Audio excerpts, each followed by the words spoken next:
Well, I see you dug up the original movie poster. Oh boy, that takes me back.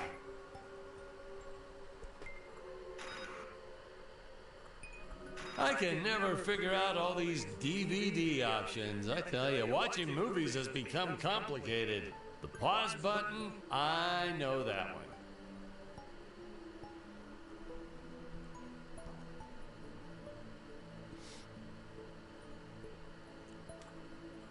Hey, is this thing on? Can you hear me all right? Huh. Nice.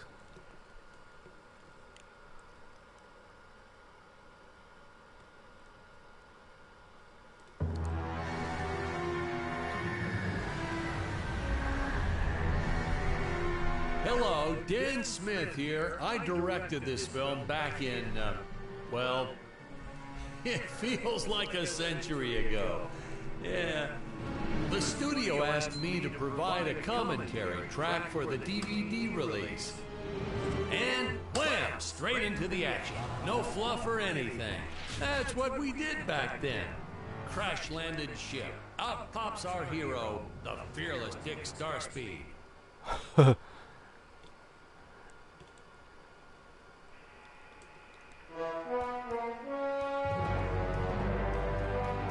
The ship's velocity reactor is damaged. I believe that I am stranded on an alien planet. Played, of course, by actor Jonathan Digby.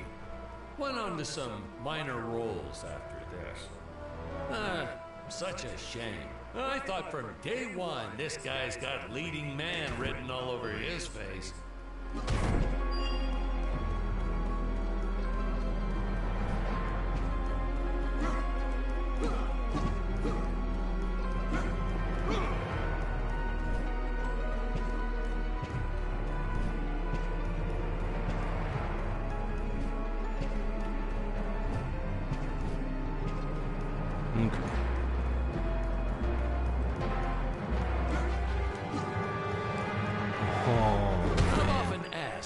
Dick breaks these boxes.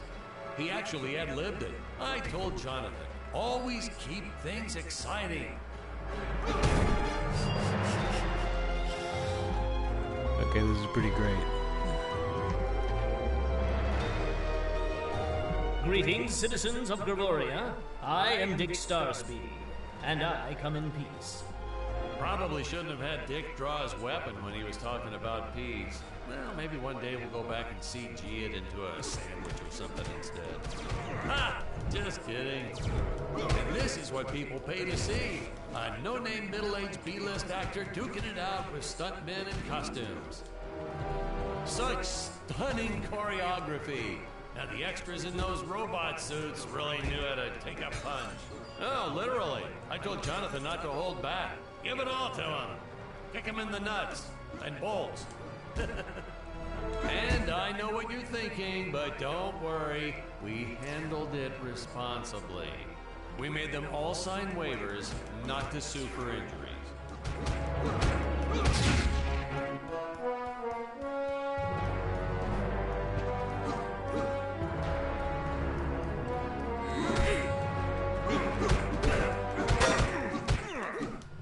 Holy smokes!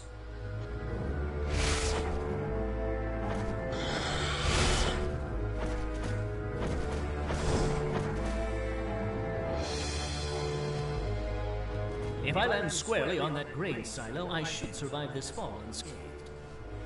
I shouldn't say this now, but you could actually see the strings if you squinted hard enough.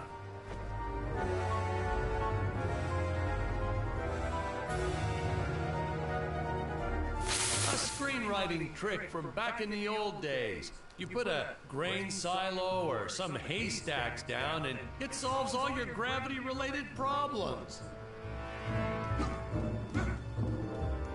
It appears some of my equipment was lost when my ship was shot down. But what luck! This high-tech scanner reports that my ray gun is nearby.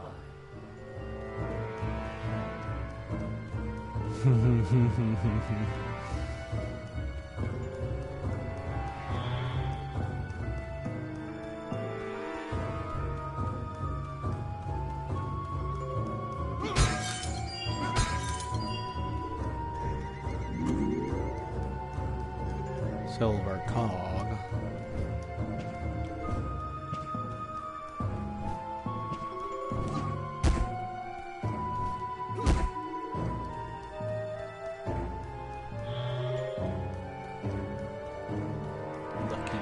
Oh, the dinosaurs!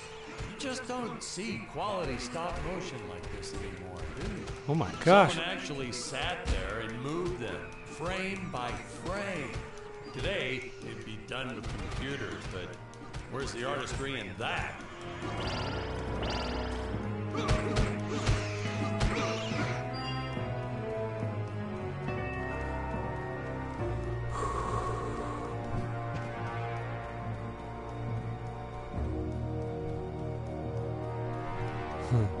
This looks pretty awesome. Ooh, the No. fearless sea monster, always patrolling the shore, eagerly awaiting for his next meal. Now, if the trees here look a little plastic, well, it's because they are. I took them from the set of my last film, Vampire Island 2.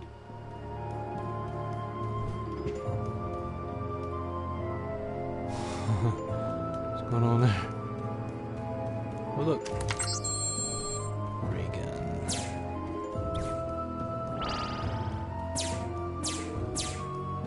Nice. We got our fair share of nasty letters from scientists complaining about our portrayal of the dinosaurs. Was news to me. Apparently these stegosauruses weren't meat eaters. Must have preferred shellfish or something. Wow, how do they know? That's what I say.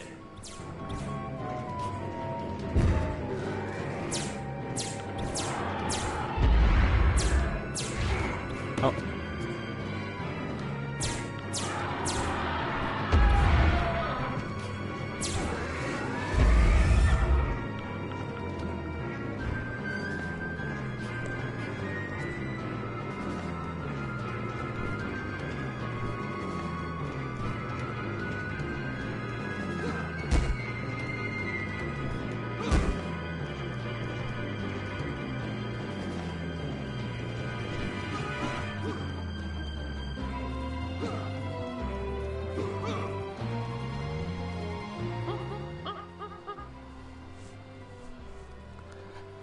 Oh no. As usual, the local population is defenseless. That's where our hero steps in and saves the day.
We put Jonathan through a lot shooting this film.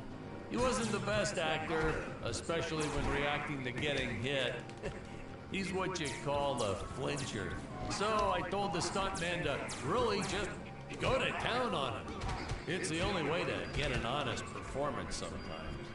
Our props master tried to make the weapons soft, but there's only so much you can do.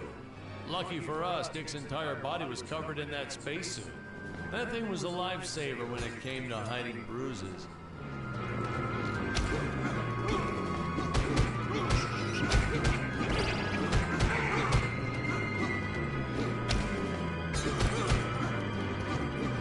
How curious. They dissolved into what appears to be gold.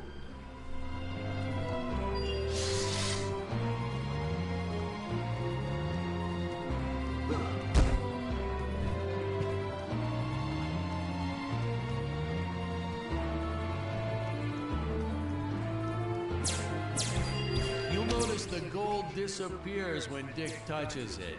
We had a deleted scene that explained he's actually teleporting it back to his ship. It's funny, no one ever questioned how Dick was able to walk around with an infinite amount of gold on him.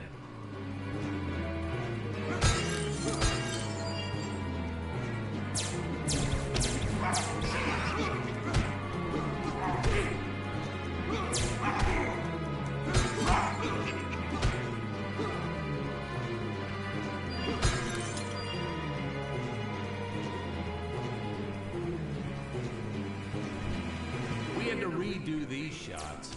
Our first attempt was kind of a disaster. We tried using real apes, thought it'd cut down on the costume budget a bit.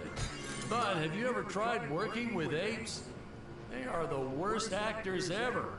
They don't sit still for a moment, and the second you take your eyes off of them, they're flinging their feces all over the place. Jonathan refused to work with them after he got well, let's just say that he had to take more than a couple of showers one day. You know, you never forget the smell of monkey poo. We steam cleaned the studio top to bottom. Still never got rid of it entirely.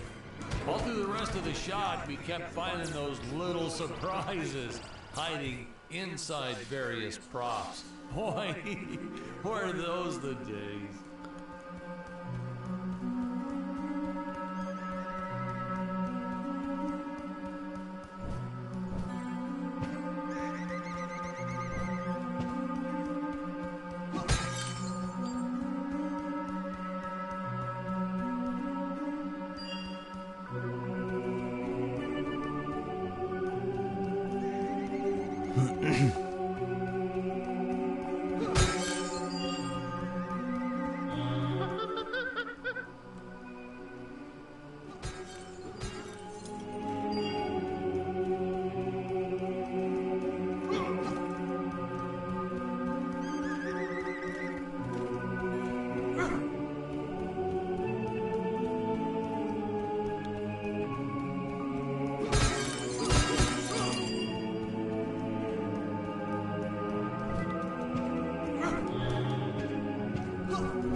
Some really top-notch stop-motion effects, huh?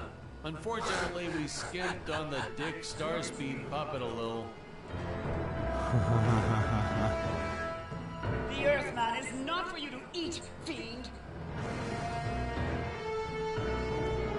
Well, this was groundbreaking. We had the woman rescuing the man for once. We were really ahead of our time with this scene, but well, then again, I've always been rather progressive.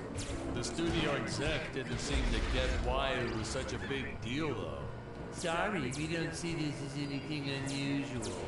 Ha! Of course! It's unusual! A woman would never save the man.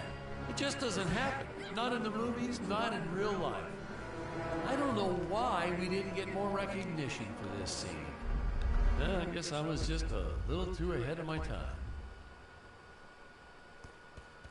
We're supposed to be seeing Dick and Scarlett's first dialogue scene here.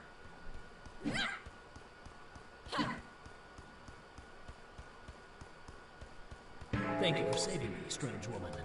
What is your name? I am the magnificent Scarlet Nova. Do not question my motives. Just be happy that you are still alive.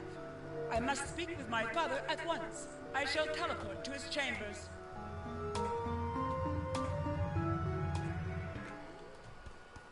So we'll be seeing our first example of teleportation being used by Scarlett right here. Huh? Where is this place? This is not my father's chambers. You have disobeyed me for the final time, Scarlet. Enjoy an eternity in the Tower of Eternal Solitude! Oh no. For all eternity! The old fool did not notice I am wearing my jetpack. Booster usage. Jump. Wait. Wait. Use booster. Survive deadly fall.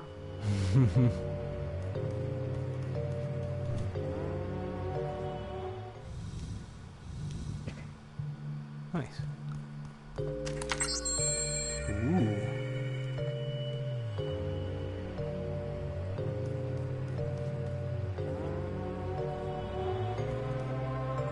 Scarlet didn't quite realize she needed to shoot those energy orbs down below. Keep in mind, Stacy was doing this on a soundstage, okay?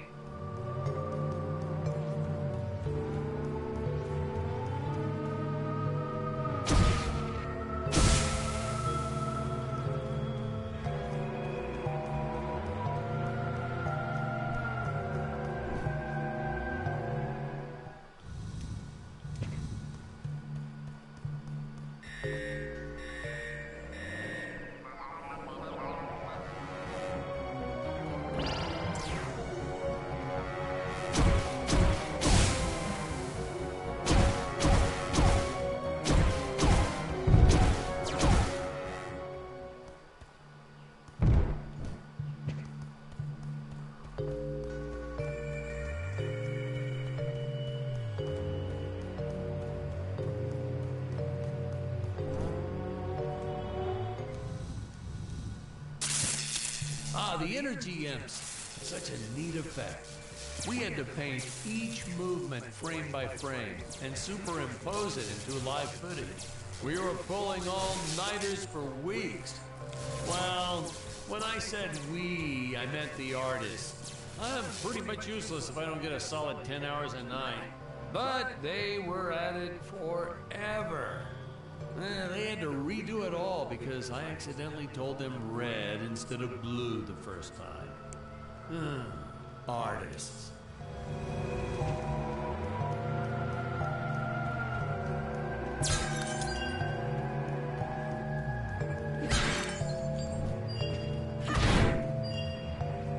Curses! My father revoked my access to the teleport terminals. I shall only be able to utilize the ones I activate manually.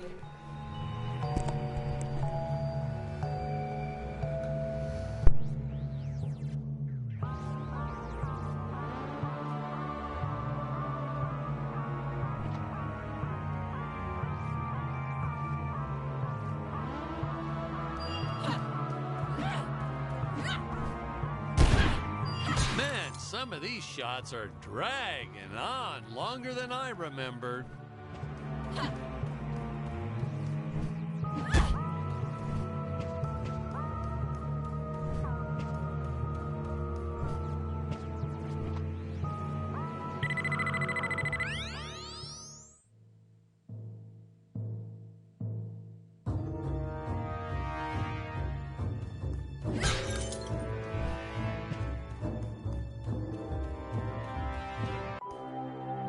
I knew you would return.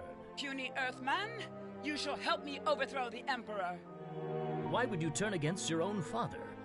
How do I know I can trust you? Oh, this scene.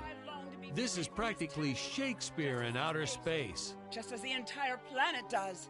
And, huh? Patrick, what's wrong with the video? Sorry, sir. Technical problems. Darn it, we're missing some really good writing here. There. Sorry about that.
Well, he just passed right by her big scene. Basically, they agree to work together, but one must stay behind in the sleep chamber at all times. Should I rewind? Never mind. I'll continue from here.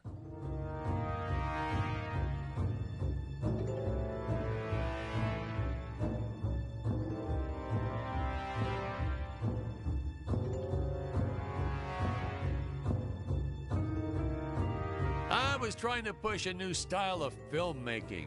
Have the hero do absolutely nothing from time to time.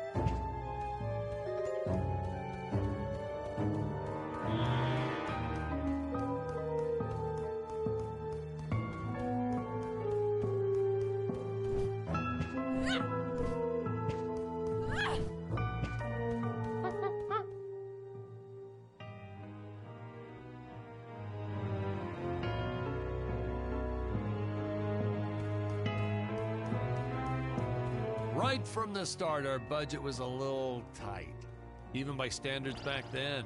To make do, Tony shot a couple scenes in black and white. Originally, he intended to use it for flashbacks. But then I had to break it to him. Our film doesn't have flashbacks. We almost made it a silent film just to cut costs.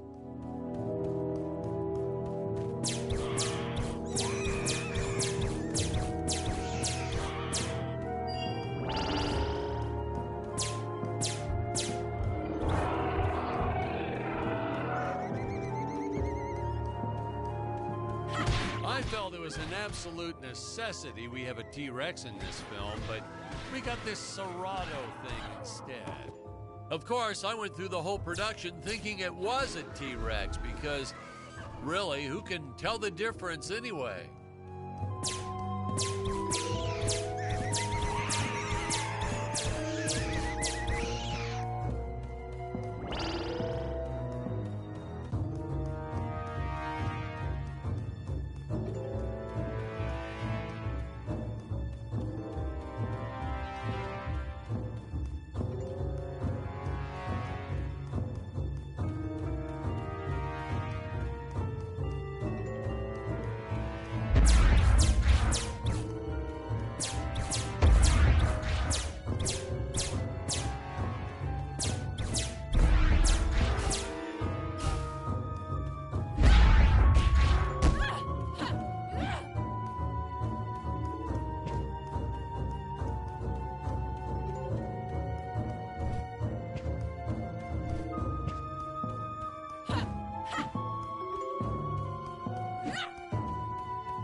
It would appear that now is the time for us to climb the Deadly Tower of Monsters.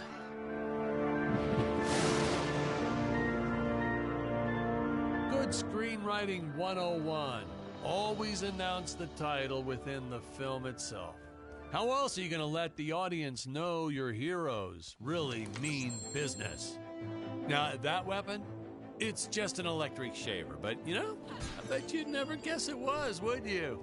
They look so futuristic.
could have made use of that one at some of our meetings with the studio. Oh, you'd like to see records of where our budget went to this month? Sure, let me get that for you right now. Boom, boom. Yeah. Unfortunately, those meetings ended in a much different way.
I know a taxidermist who helped us out with these bat creatures for real cheap. He's not good. He's kind of sloppy if you want to know the truth. But that's the best part. A sloppy bat looks scarier. Oh, but you gotta sew up that sphincter. Just trust me on that one.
The squids.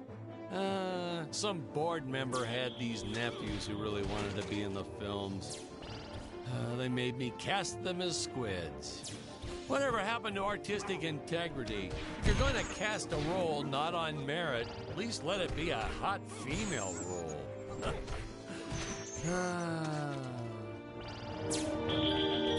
My effects team kept assuring me the strings wouldn't be visible in the final cut. But I could see them. No transparent nylon. This stuff will do the trick. Yeah, right. I swear, those darn strings is what made my hair go white.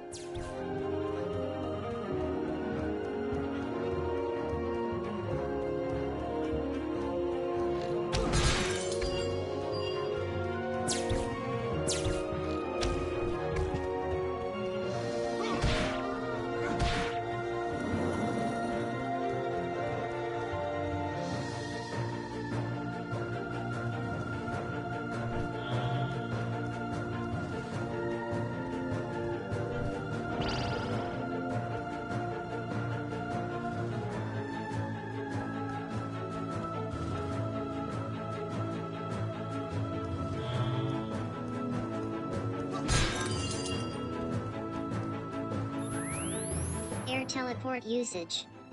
Jump. While in the air, use teleport. Quickly return to upper floor.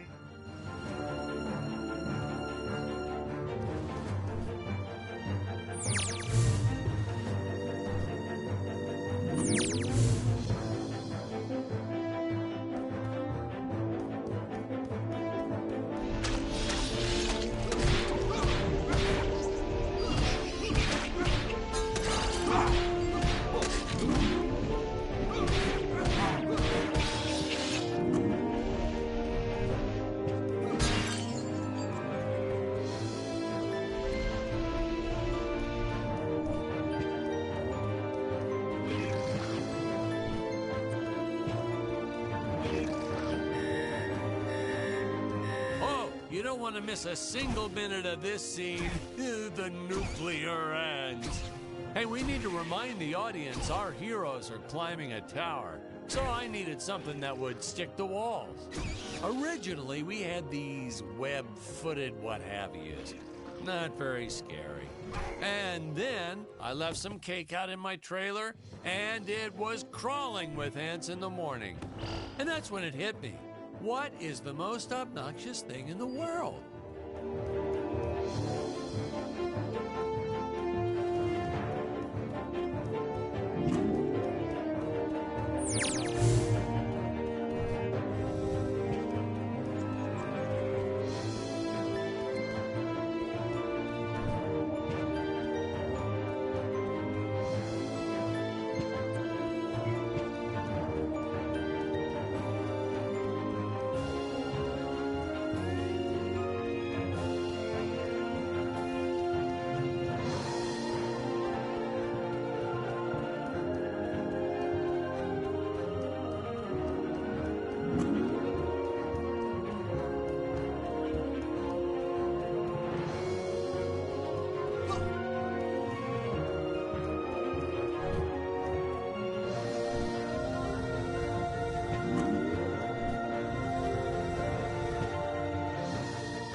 Thought it was odd that a simple wooden cage would have such an elaborate high-tech lock. But hey, if a Gravorian ever traveled to Earth, I'm sure they'd think a lot of our stuff is weird too.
This head belonged to my co-pilot robot.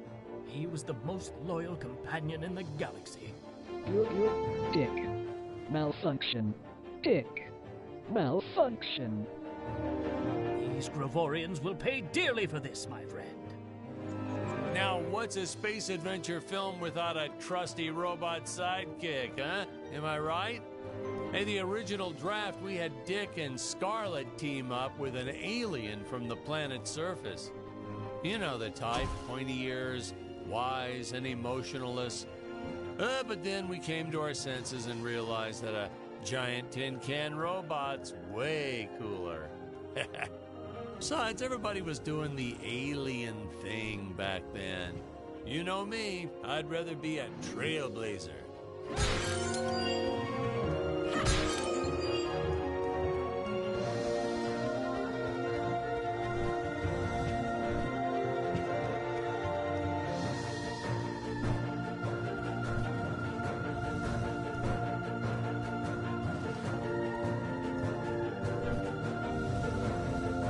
I designed this creature to reflect the human condition. Always hungry, never satisfied. The bottomless pit of the beast's stomach. I don't know, you say stuff like that in interviews and your film always wins awards.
insurance company made us install those safety guards after our actors fell off the set one too many times.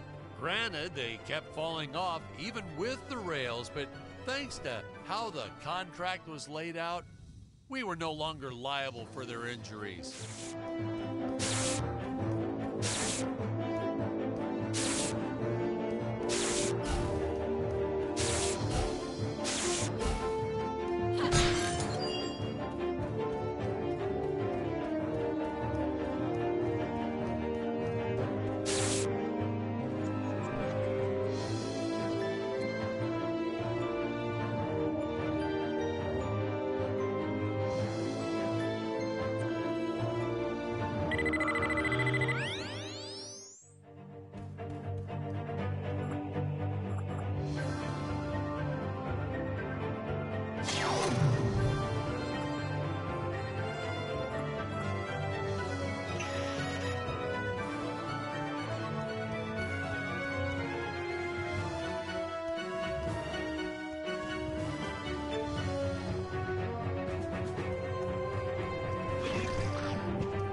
Well, ladies and gentlemen, I guess it's time to talk about the elephant in the room. Why on earth does this crazy film have title cards on screen when people are talking? You're thinking that, aren't you? I know you are. I would be too. Well, we had thought about making it a silent film at one point, so we shot a lot of scenes up close like this, with the dialogue written out for the audience to read. Well, when we swapped over to making a talkie, well, we just decided to keep on going rather than reshooting all those scenes.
best part about being in showbiz. Craft services. It's like never-ending supply of free food all day long. I never had to pay for a single meal. Hey, Patrick, I noticed you guys don't do that here in your studio. You should talk to your boss. Maybe even just a bagel station.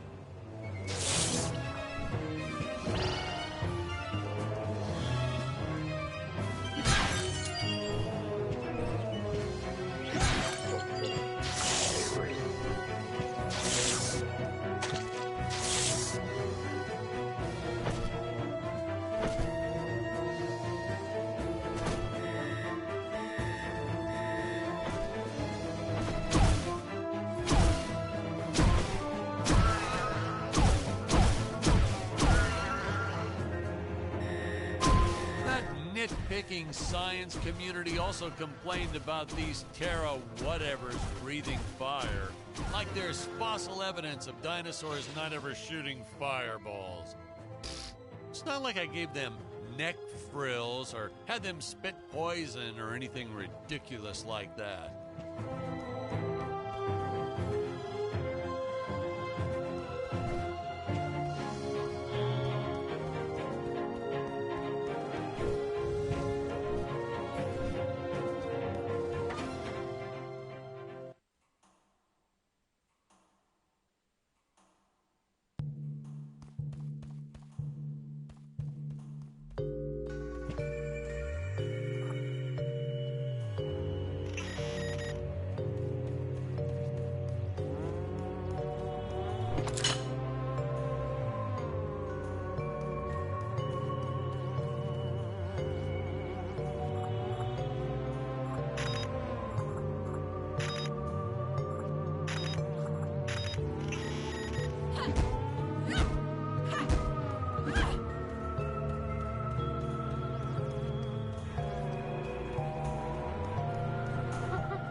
As luck would have it, the next lot to ours was filming some horror movie set in Transylvania. So we signed a soft contract with them to use their set after they wrapped for the day. And by that, I mean we kind of snuck in and filmed it real quick when no one was looking. I had my assistant Phyllis keep a lookout for the security guard.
Originally, we shot this scene with Scarlet using the landmines, but then I came to my senses and we reshot with Dick. I mean, a woman using high explosives? This may be a science fiction, but we have to keep things at least somewhat believable. Hey, most days, the effects team really nailed it. Dinosaurs, saucers, hey, you name it. But these, deflating rock, boulder, cubes, not their best work. Just looks kind of odd, if you ask me, like giant whoopee cushions. They said they could add some debris and explosions or two afterwards, and then we ran out of budget. Well, to be fair, we ran out of budget several times, but still, I lost a lot of sleep over these rocks.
first tried this one with regular logs, well, that was disastrous. I'll tell you, never mess with physics.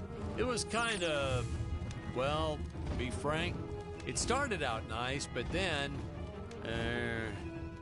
well, it was a death trap. Just plain and simple, it was a death trap.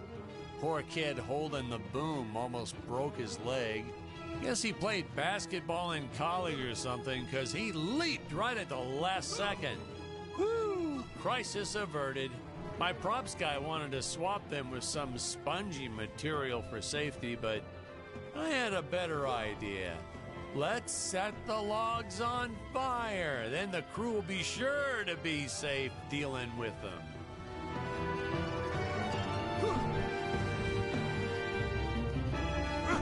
Even though we created these conveyor belts for Stacy's character, Jonathan was always trying to run across them to no avail. I probably should have told him that we slowed the belt down whenever Scarlet runs across, but I got a real kick out of watching him try.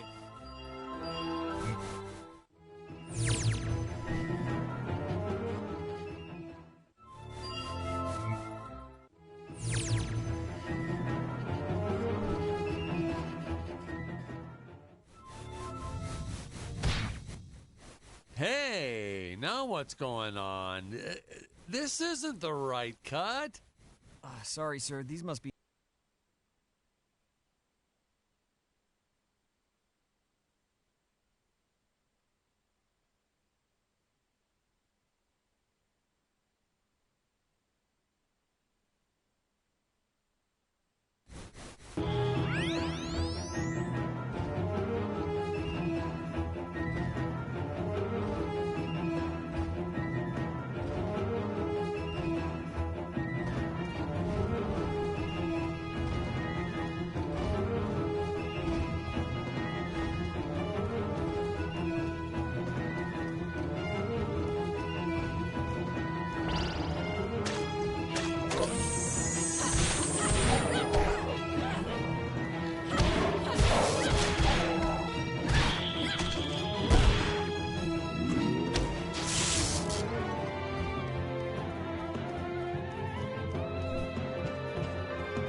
Originally, we shot this scene with Scarlet using the landmines, but then I came to my senses and we reshot with Dick. I mean, a woman using high explosives? This may be a science fiction, but we have to keep things at least somewhat believable. Hey, most days, the effects team really nailed it. Dinosaurs, saucers, hey, you name it. But these, deflating rock boulder cubes, not their best work. Just looks kind of odd, if you ask me, like giant whoopee cushions. Hey, they said they could add some debris and explosions or two afterwards. And then we ran out of budget. Well, to be fair, we ran out of budget several times, but still, I lost a lot of sleep over these rocks.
We shot so much of this film outside, it was a nice change of pace doing interior scenes like this.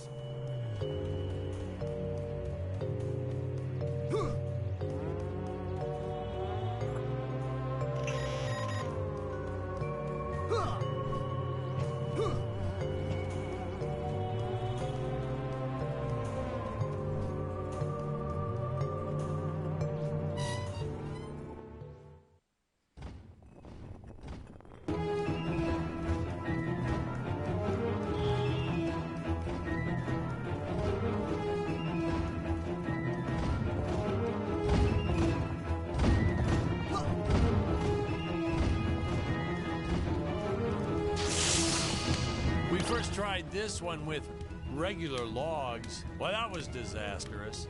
I'll tell you, never mess with physics. It was kind of, well, to be frank, it started out nice, but then, well, it was a death trap. Just plain and simple, it was a death trap. Poor kid holding the boom almost broke his leg. Guess he played basketball in college or something, because he leaped right at the last second. Woo! Crisis averted. My props guy wanted to swap them with some spongy material for safety, but I had a better idea. Let's set the logs on fire. Then the crew will be sure to be safe dealing with them.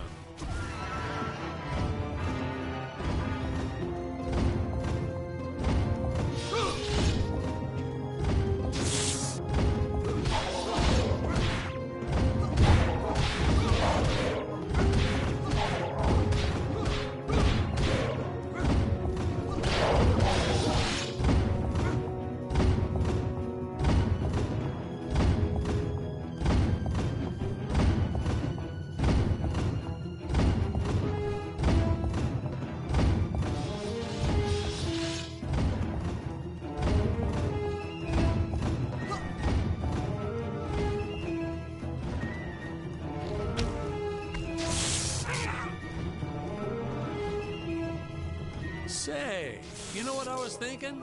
With all this jumping and climbing and jumping, wouldn't this make a great video game? Isn't that what all those video games are about? Jumping around? Well, yeah, and killing. There's jumping too, but mostly the killing. What? Patrick, that's awful. What sort of example are we setting for our youth? Well, movies are pretty violent too. Your heroes have killed everything in sight. You had Dick shooting a dinosaur in the face in the first 5 minutes. Well, Patrick, that's different, you know? What we did on film, that was art. Video games aren't art.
Funny story about the two caged apes in this scene. I had completely forgotten about them when we wrapped up filming on the set. Then we spent the next day doing a location shoot. So, suffice it to say, our return to the studio was met with a couple of grumbling tummies complaining about unsafe work conditions, human rights, yada, yada, yada.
Patrick, I was thinking we should take a little break and get a bite to eat.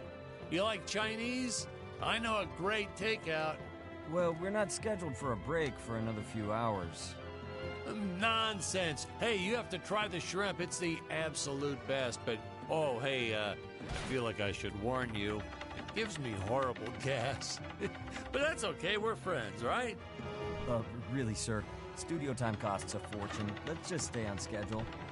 Good thinking. We could grab a real dinner together and go out for a night on the town, yeah. Two young bachelors on the prowl. Say, where do you youngsters go these days?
Have made the big splash in Hollywood or even made the budget back for that matter, but hey, in the end, I think it was still worth making just for those die-hard fans that really love it.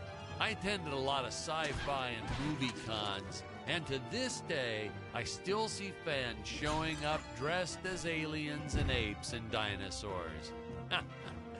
Does a man proud. Now, granted, their costumes aren't exactly 100% faithful to the film, and it seems that no one ever remembers them by the right name. But still, knowing that we still have fans like this promoting the film decades later, it puts a tear in this old director's eye. I get all emotional.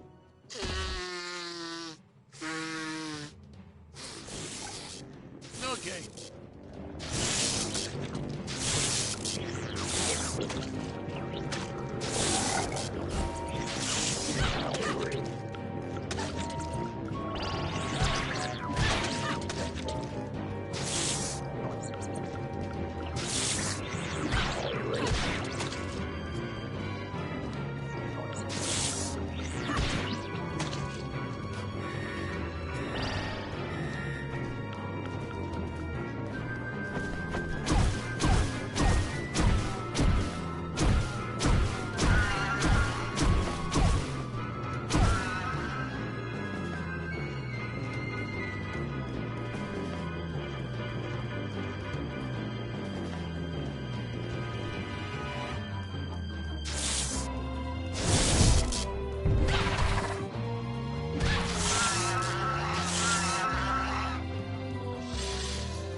Tony and his insistence on lens flare.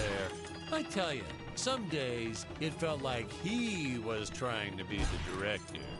Honestly, you could see dust on the lens, so just go and wipe it off myself. He would get so upset about it too. Like my fingers aren't clean enough to wipe the lens. Don't touch the lens, whatever.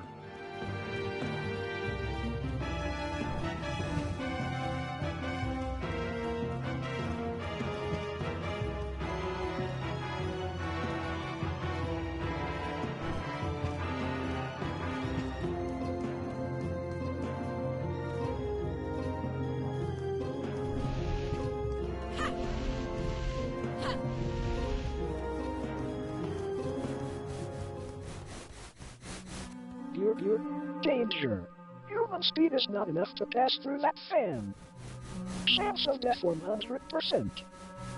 Retrieve the time vortex device if you wish to go any further. Searching. Time vortex device detected.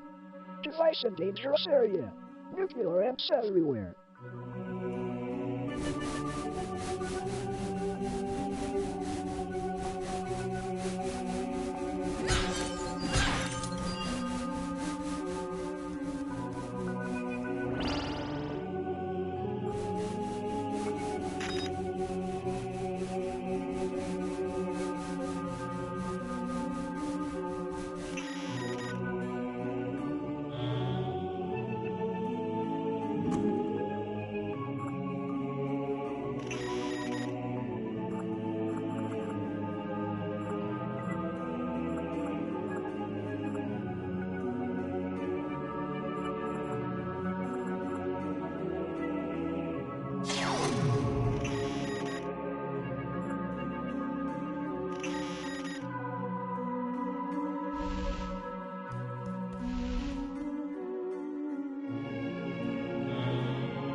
Did the actor just pick up a film reel?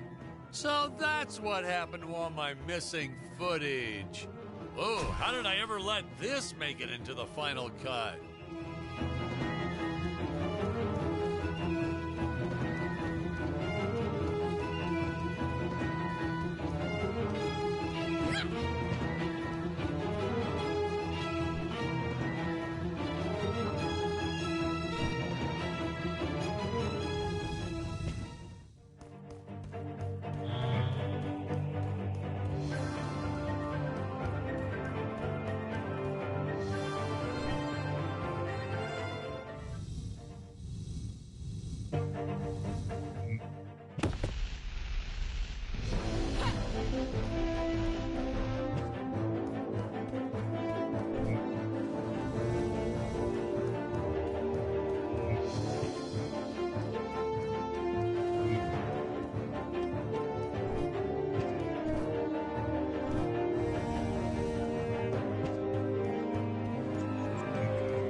So, do we get any backstory on Dick? Why'd he travel to Gravoria in the first place?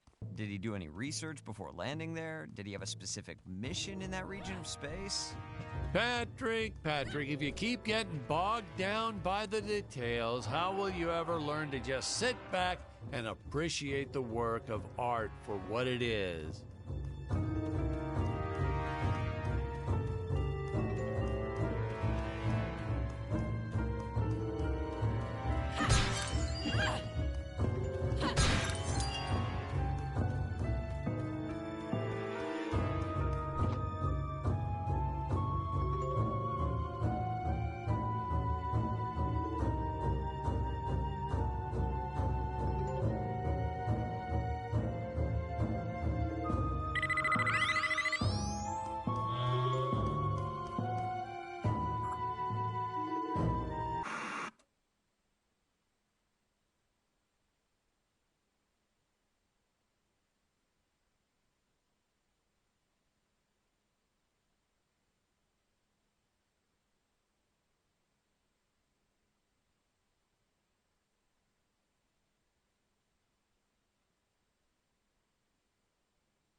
Tip, ladies and gentlemen, no matter how sunny it is, don't store your papier-mâché props outdoors.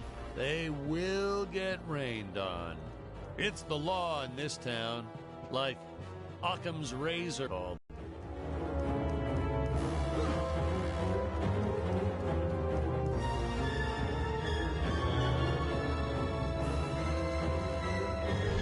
What in the cosmos?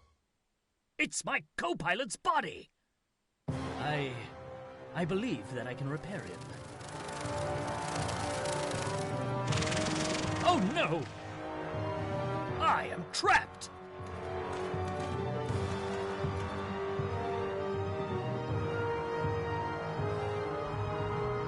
Master Dick. Your threat detected. Must eliminate. Fun fact! We actually had an actor inside the robot suit moving him around. I bet you thought it was an actual robot, huh? That's how good he was. No rest breaks or anything. Hardest working actor I've ever met. What a trooper. It was a shame on the payroll. I couldn't officially add him to the credits.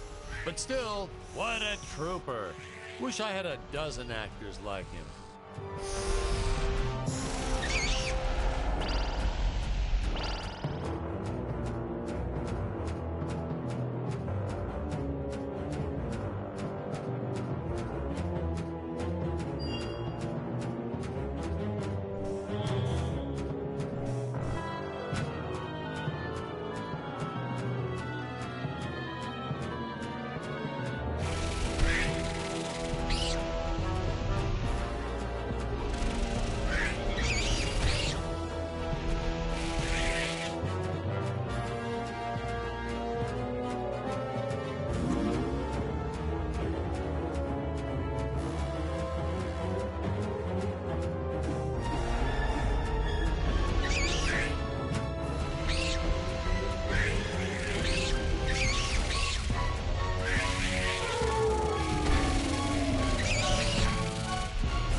Dangerous radiation detected.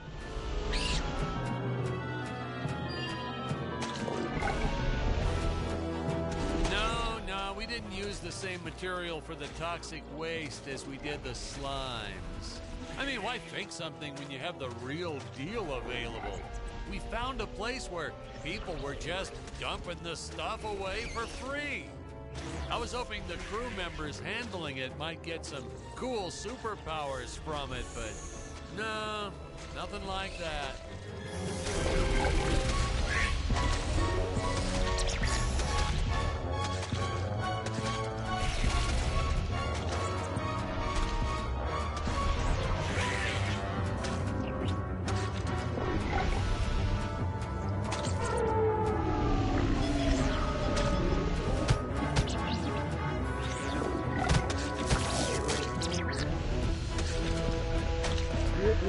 Eliminate with extreme prejudice.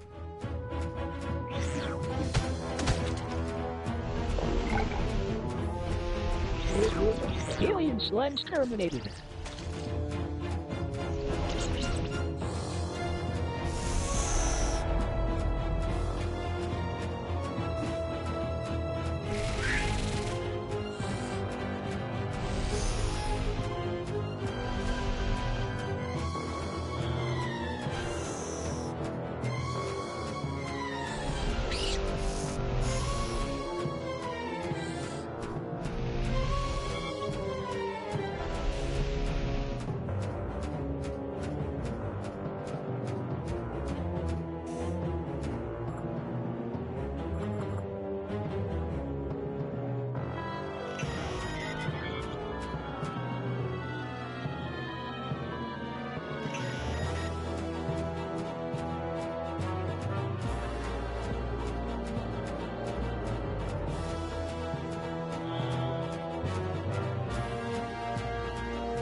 Yeah, this game's pretty fun.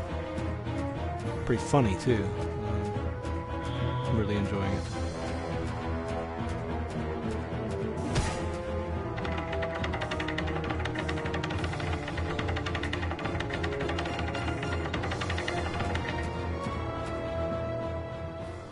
Whoa.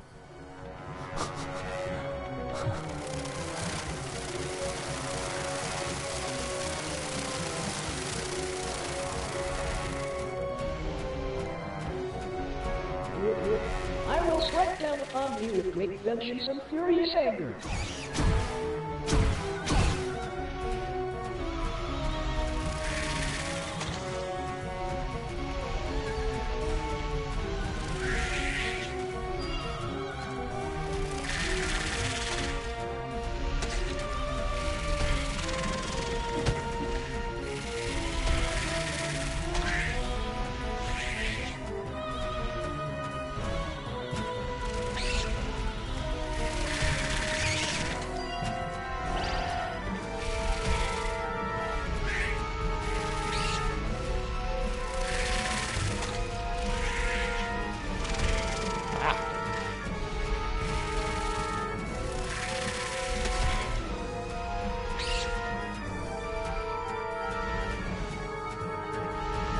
Jeez.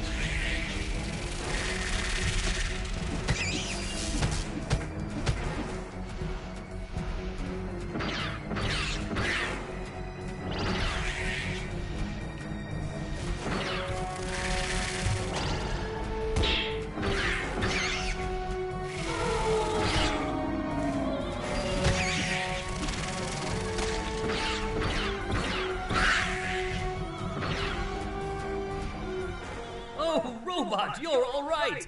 And you saved the day. Good. Threat eliminated. Looks like the Emperor's days are numbered. At long last, we have assembled our team. A lot of reviewers and fans, too, always wondered why we shot so few scenes with all three heroes in it together. I mean, we did our best to explain it. Something about the sleep chambers or staying back to protect the 8th village. Really, it was just logistics. Jonathan had bowling league on Tuesdays and Thursdays, and Stacy had her karate Monday, Wednesday, and Friday. Honestly, we almost never had all of them on the set at the same time. Our robot actor was in some religion that only allowed him to work on Sundays. I'm still a little skeptical about that one, though. Sir, it's just a guy in a suit. Couldn't you have gotten just about anyone to stand in as the robot? See? That's why you'd make a horrible director, Patrick. His touches were subtle, to say the least. But he really brought a lot of character to the robot role. If he was so indispensable, how come he didn't list the actor in the credits? Well, let's just say it was an oversight. But I've learned my lesson. I only made the mistake 6 more times throughout my career.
The higher up they went, the more they sounded like they were gonna fall apart. I'm amazed that no one ever got hurt, or worse, writing these things. Well, there was the actor we originally cast for Dick's role, but we don't talk about him.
Start to get a sense of how high up our heroes have been climbing here.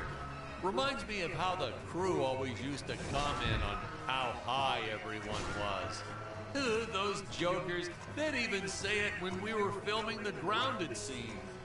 And they all giggled like school children whenever they mentioned it too.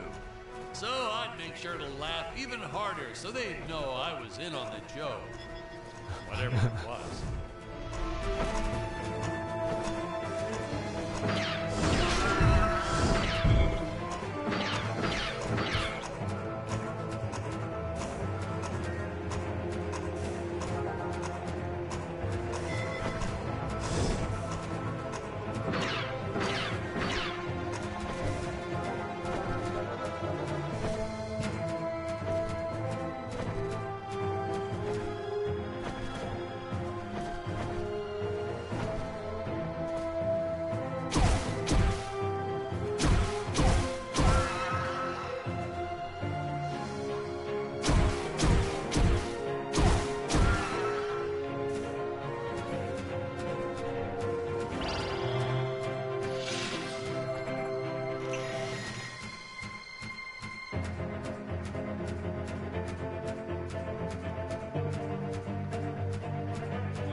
Drake.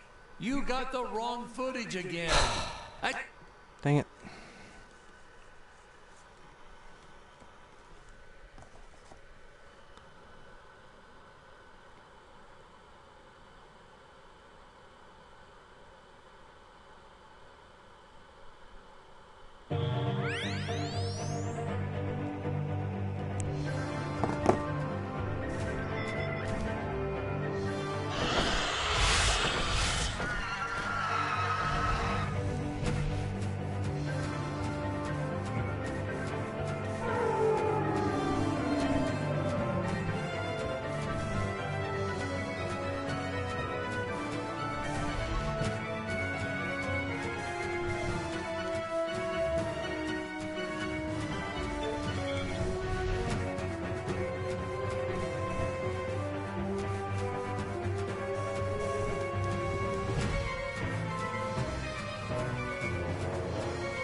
Oh no! I cannot fight this beast here. I must make for higher ground.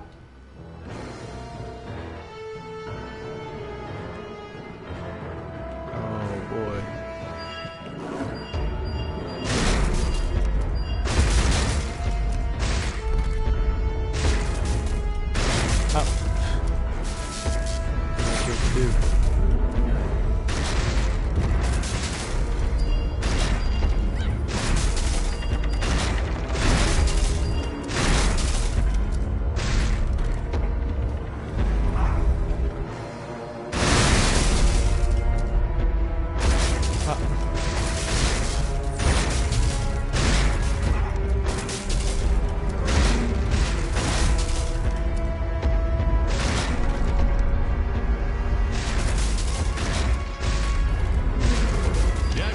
Sets back then.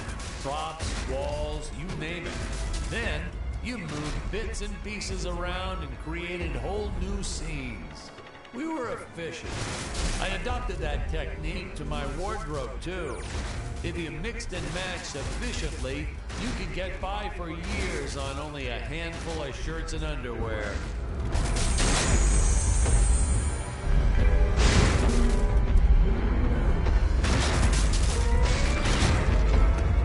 What?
Uh-oh, something's going on. I can't do things. Okay.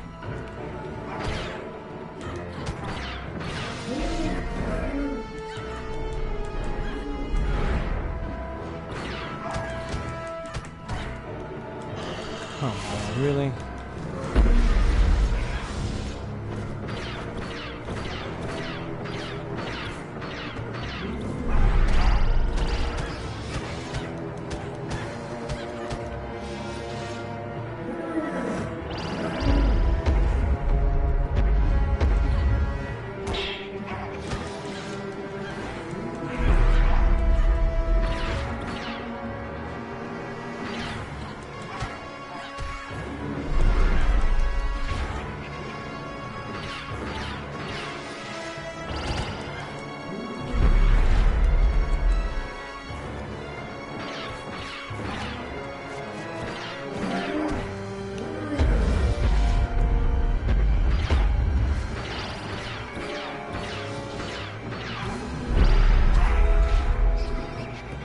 What in the world?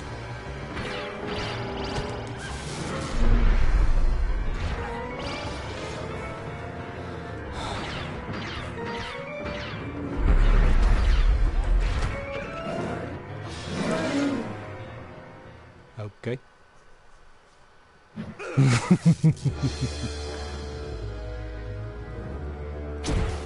I can never get enough of these free-falling shots. Something so invigorating and freeing about them. Like sticking your head out of the sunroof while driving on the freeway.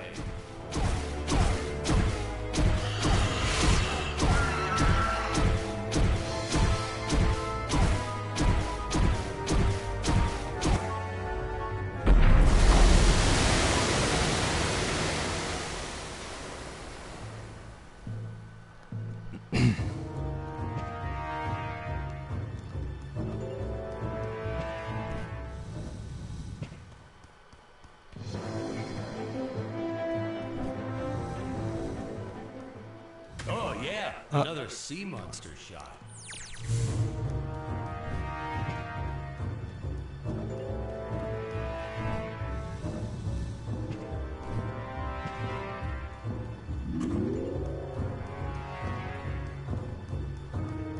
Oh yeah, another sea monster shot.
I hear modern science fiction directors sometimes put the lens flare in on purpose.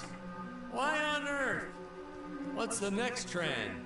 Dead fly on the lens? Jeez. Watch.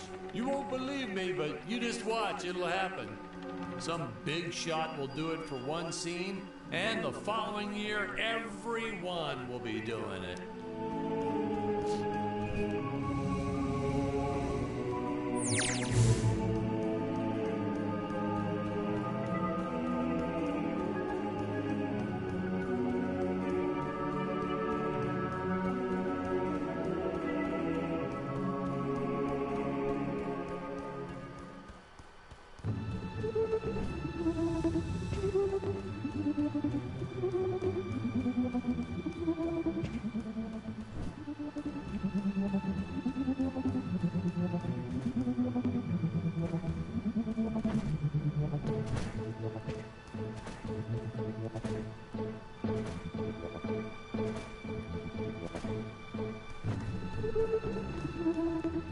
Dr. Peculiar, Yes, Your Eminence. release the Mechamelion! But Your Eminence, the Mechamelion isn't ready. What is the meaning of this? I thought he was completed. Geniuses never completed, Your Eminence. I was just preparing to install a chainsaw in his tail. Enough! Your tinkering costs me precious gold and time. You do not have that luxury, Dr. Peculiar. Yes, Your Eminence. Releasing the Mechamelion at once. Ah, Ludwig. Yeah, good old Ludwig. We cast an actual doctor to play Dr. Peculiar. Never again. Oh my God, he was a cranky old coot. May he, rest in peace. The costumes, the script, the creature effects, you name it, he wouldn't stop criticizing everything. Well, in his defense, I think he did have some early signs of dementia or something. He was always getting lost on set, forgetting his lines, making up new ones. Yeah, it was cute. Midway through a scene, he'd just yell, "Where are my pills?" It was like a catchphrase. We almost left a few of them in.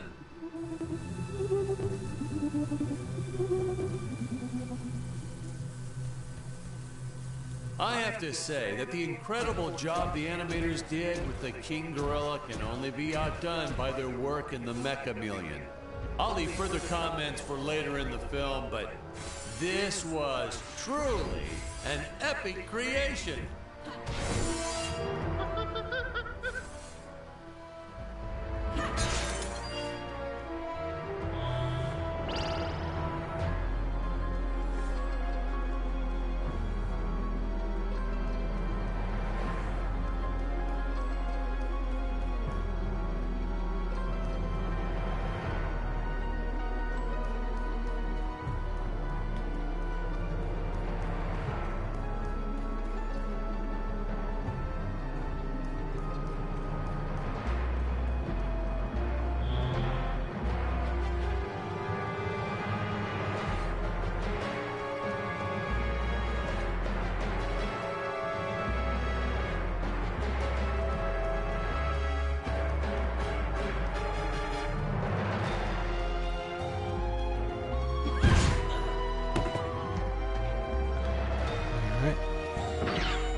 Oh.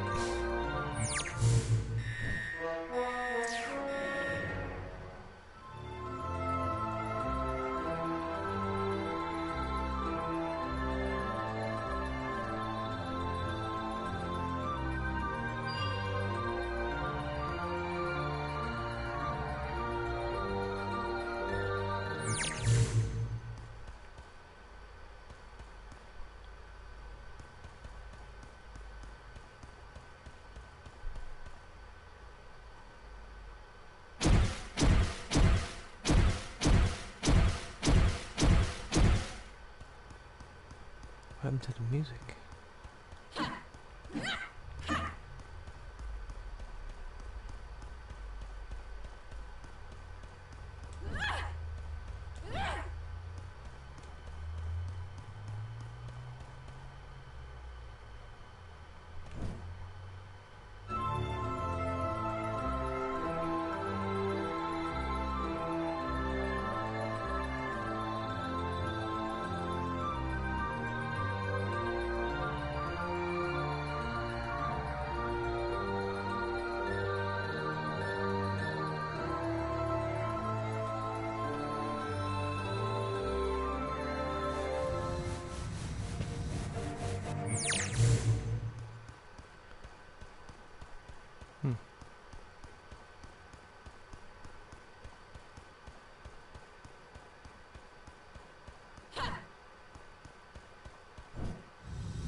Crap.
Something's gone wrong.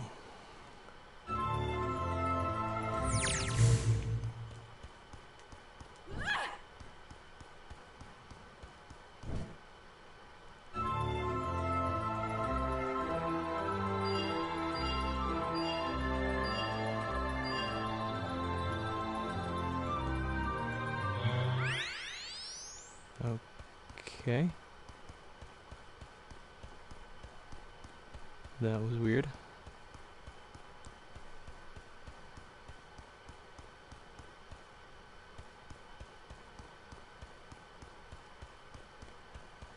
There should be music playing right now, and there's not.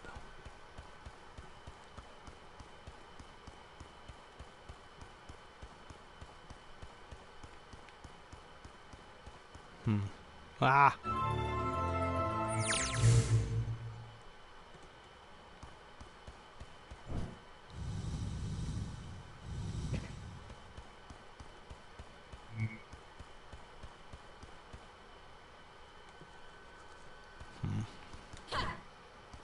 think I'm gonna have to restart.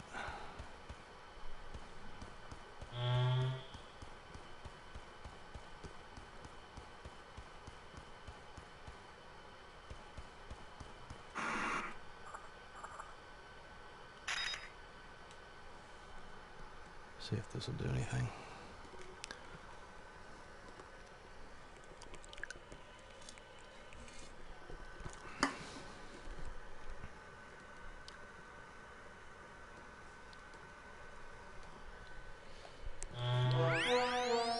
There we go.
Here we see our first glimpse of a technique I used throughout the movie.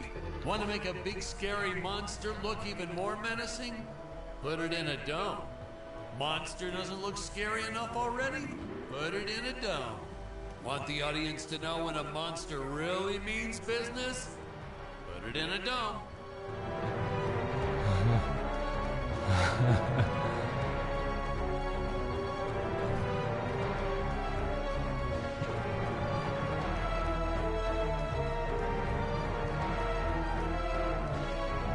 Ah!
stupid thing.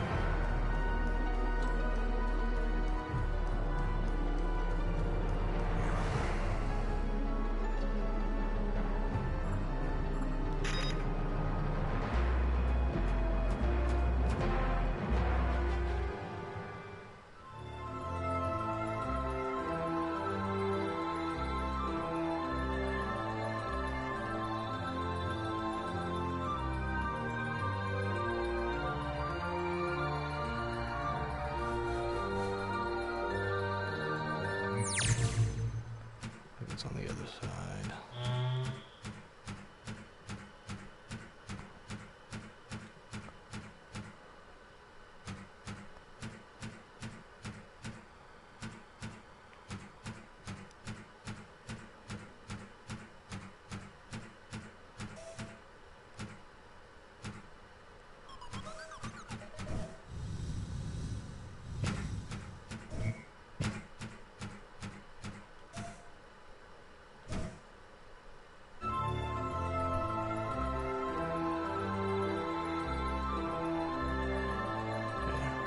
What is it?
Alright, hang on a second.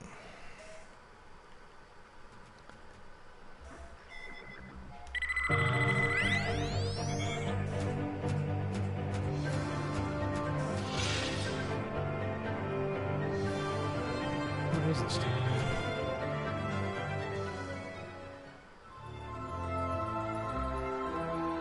It's over there.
Oh, come on. Oh, no, another fake scene.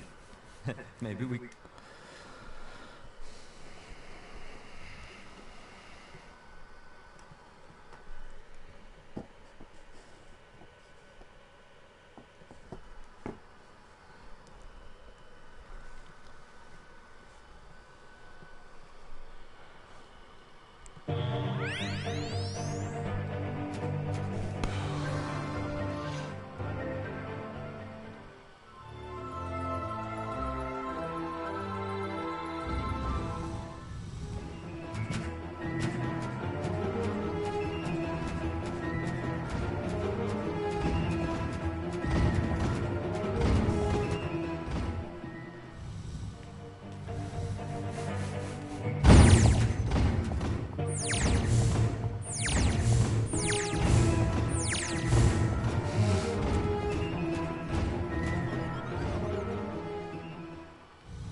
director pocketed another film reel under my radar. I guess they really didn't want the hero's big love scene to make it into the movie.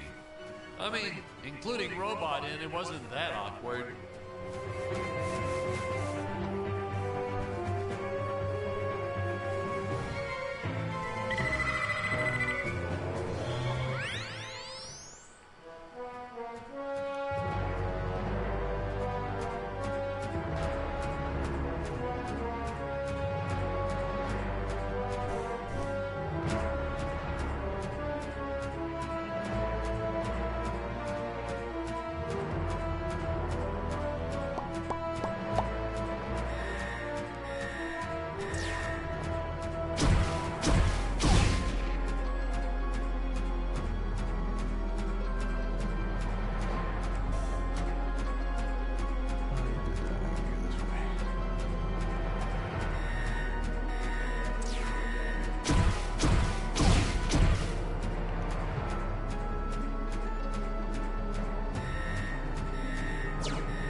Oh, these guys were just adorable.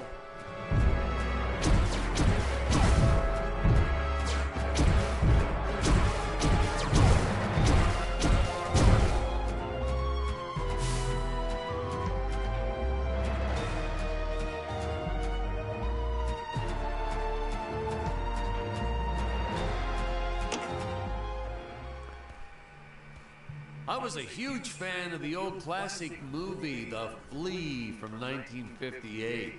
So I created this monster as sort of an homage,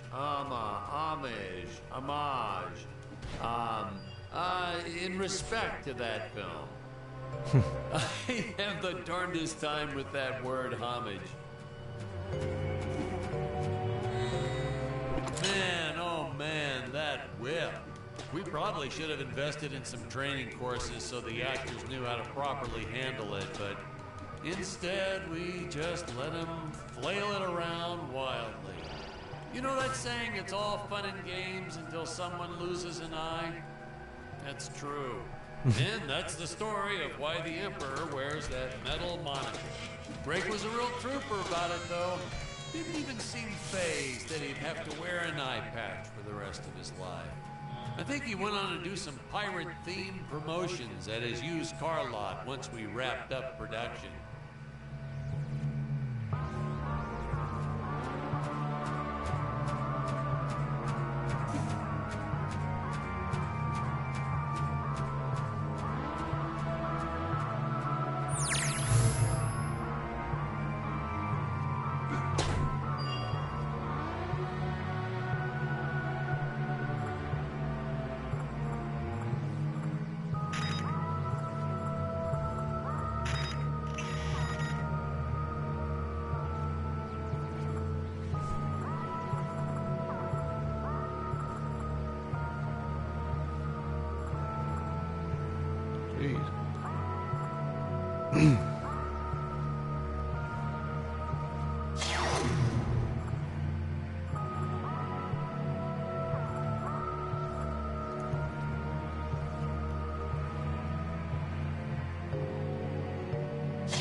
Chameleon! Why has it not pulverized the intruders already? Diamonds. I was installing photon lasers into its eyes. I haven't finished. So, the mechameleon might be somewhat, well, blind. My indomitable guardian is blind? I do not tolerate failure, Doctor. Getting these two to do their scenes together was enough to make your head spin. They weren't, strictly speaking, actors. Well, not in your usual sense. Ludwig here, or Dr. Peculiar, actually was a doctor. I think I told you that before. Greg, our emperor, well, that's a whole different can of beans. Our casting guy found him on a used car lot. Greg talked him into buying just a horrible car. Thing never ran. Then when he tried to get his money back, Greg just laughed maniacally, so doggone it, he offered Greg the role right on the spot. He said, Dan, this guy is perfect.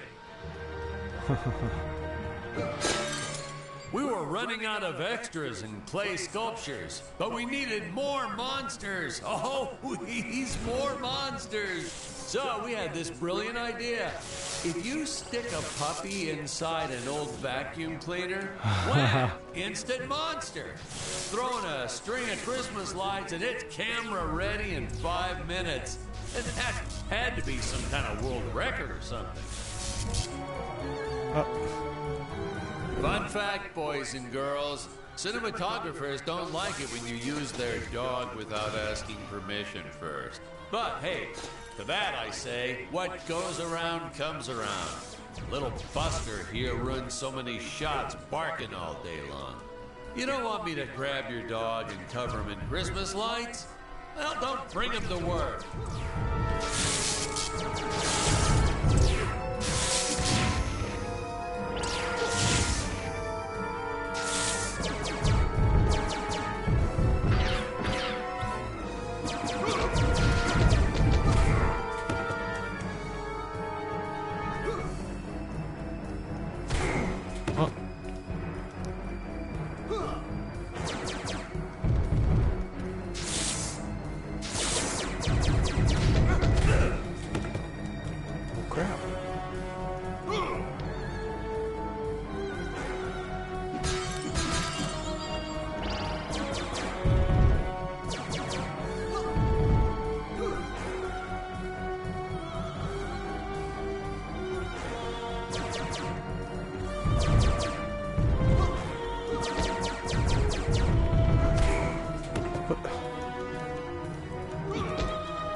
altitude where Dick's rocket ship had crash landed at the start of the film.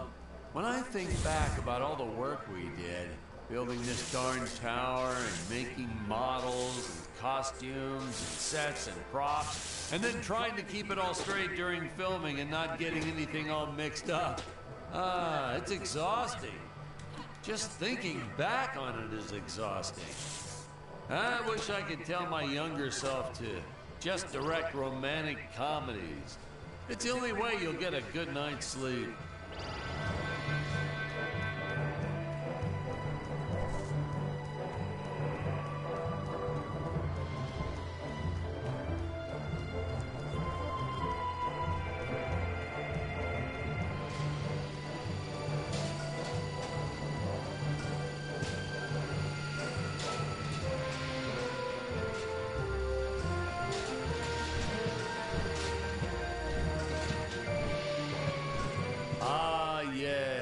Rotating contraption things. We actually used Ferris wheel parts from an old amusement park. I think it was called Dizzyland. Dizzyland? Isn't that kind of close to... Yeah, and the courts agreed with you. They shut them down before they opened the gates. Well, it's their own fault, I guess. Naturally, my production team swooped right in and bought up everything they could get their hands on. So I guess there was a silver lining to their legal battles. One man's lemon is another man's lemonade. Or however that saying goes.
I get screwed up again. The music stopped.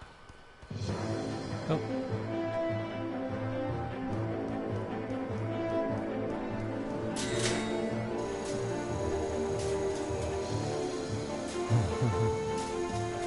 Fun fact, the statue of the Emperor is actually as big as it looks on screen. Yeah, we were going to use a small model and green screen it, but then Greg offered to fund building a life-size version. He was planning on setting it up front and center of his used car lot. Apparently, he ran into some issues with zoning laws. Yeah, I told him he should just play dumb and put the thing up anyway, but he wouldn't listen. I guess that's why he's still running that same lot, whereas I've been barred from filming in 12 different states.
going on here?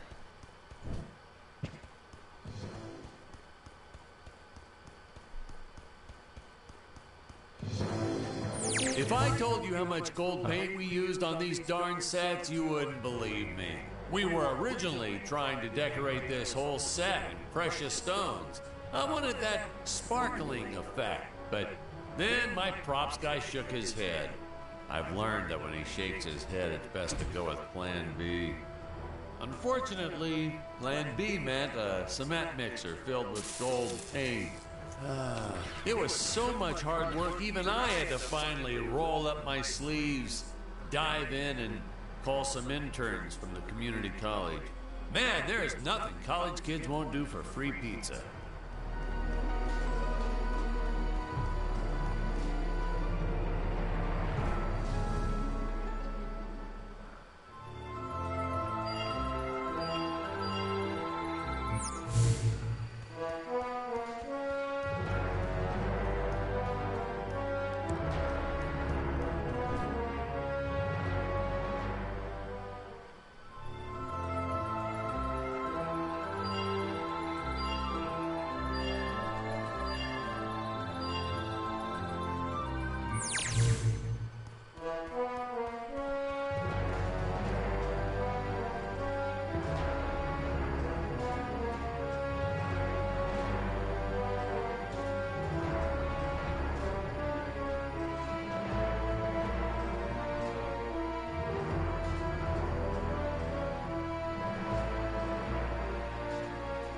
These nice still shots are great, aren't they?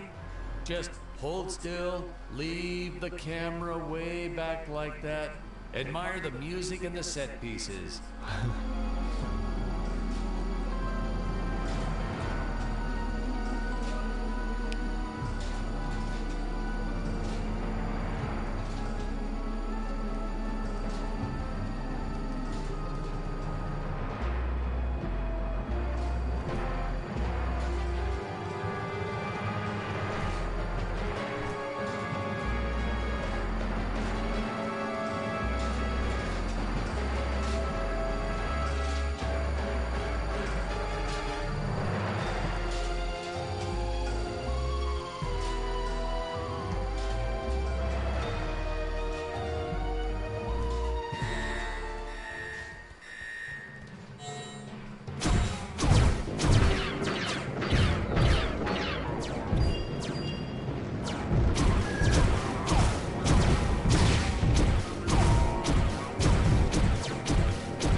This scene reminds me of a big fight I had with the studio head.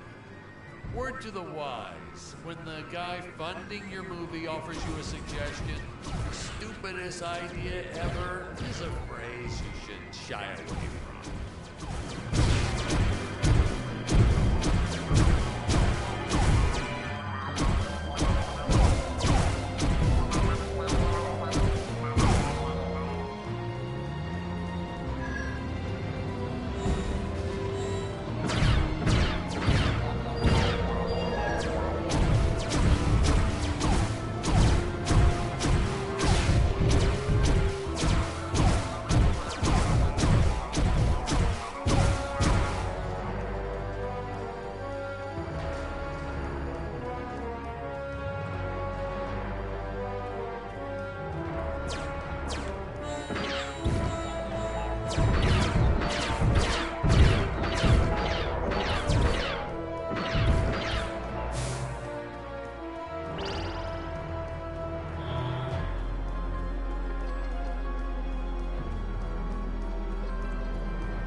No,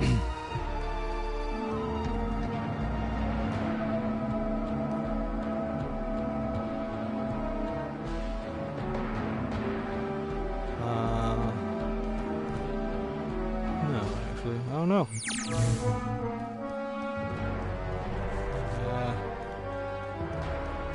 Because that looks like a boss type thing. I'm gonna do this before I get to the boss.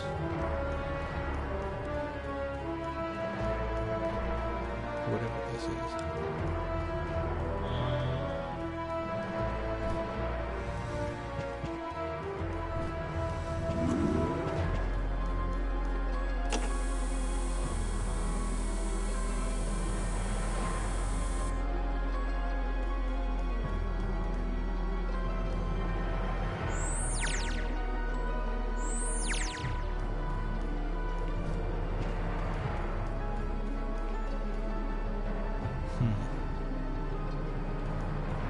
Well.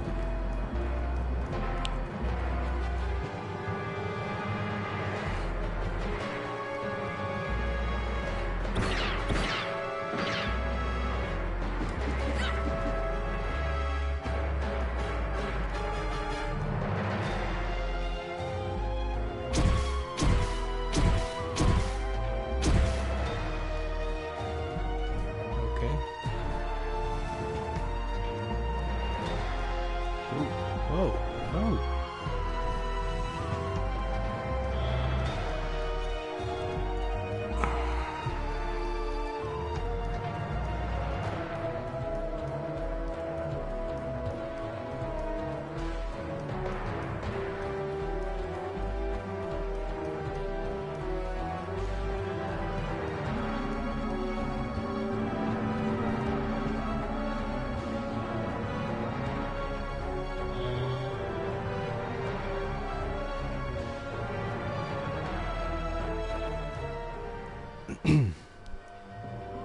I have come here to end your empire and free these apes from your tyranny. You? Tell me, do you think I need these pitiful creatures to run my empire? Allow me to show you something.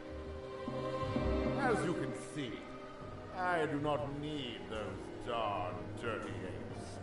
It is a kindness that I allow them to survive. I give them work so they believe their life has purpose. All I truly want from them is their gold. Gold? Ha! What gold?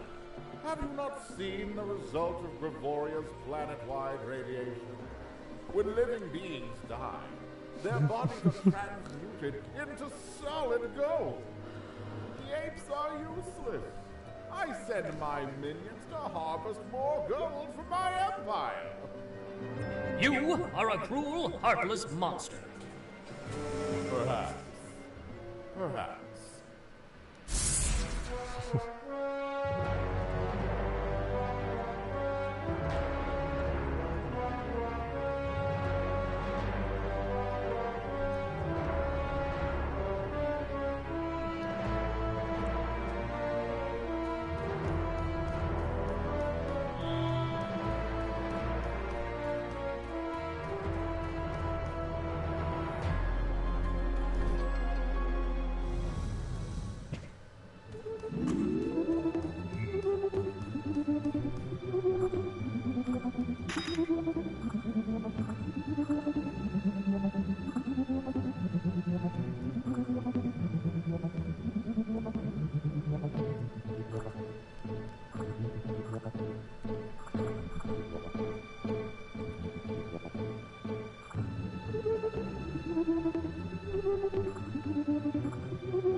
Pretty fun, man. Energy regeneration speed.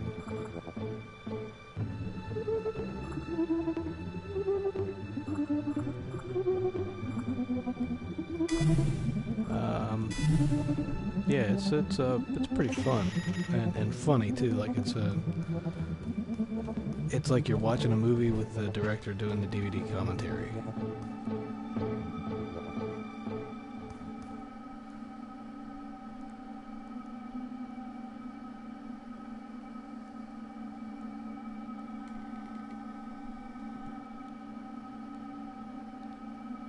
Well, I mean this part, not really. Whoa, that scene always makes me woozy. Hey, Patrick, I think we need a break.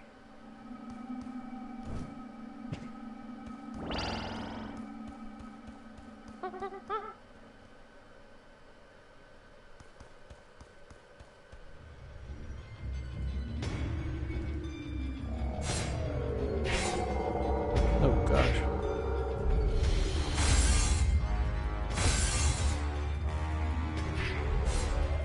You imagine one of those on your average elevator? Still, it's even worse when you press all the buttons on a real elevator. People get so annoyed when you do that.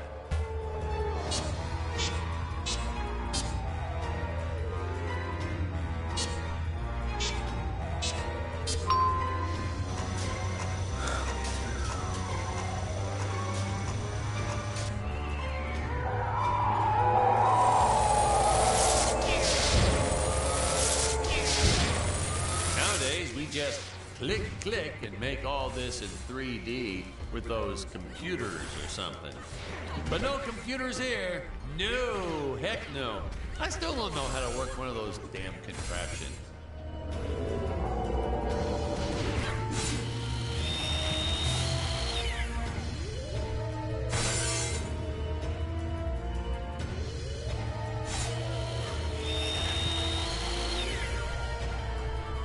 Crap.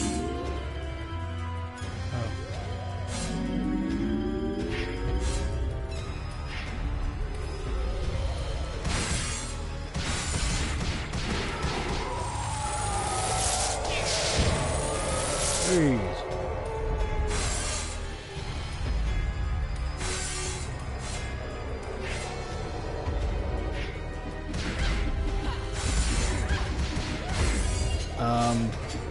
Oh crap, oh crap.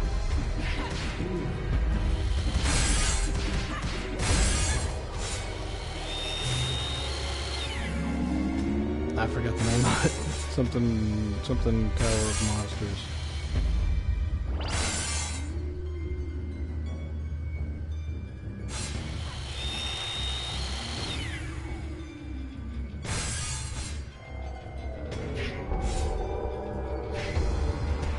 Ah!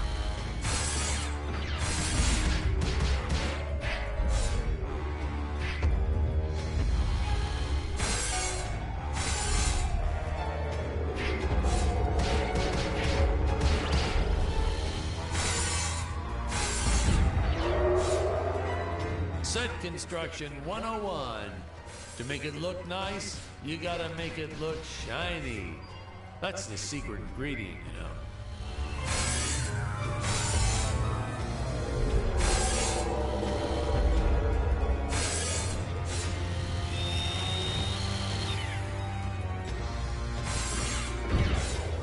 Hey, gummit.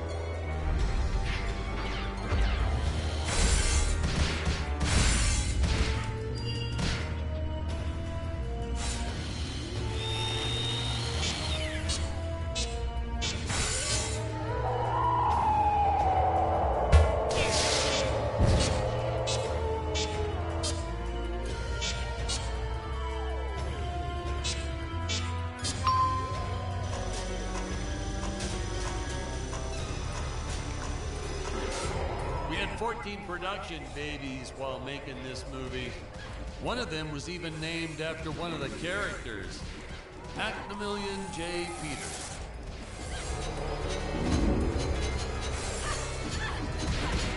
Bam and bam! Now, here's some real action.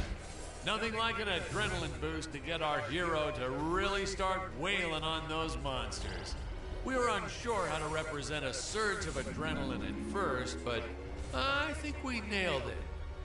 Yep, definitely nailed it.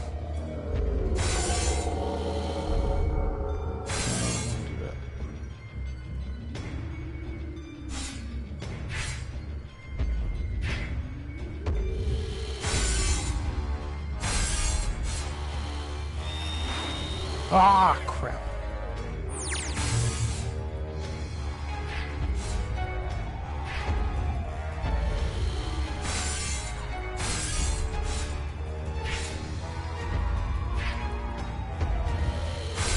But yeah, this is one of the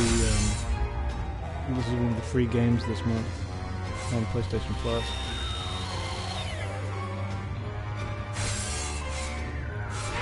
Oh boy.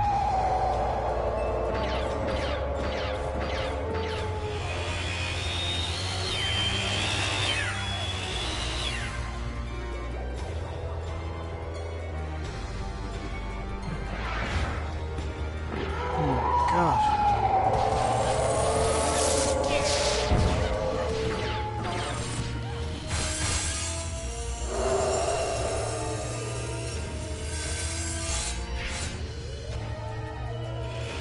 Ah.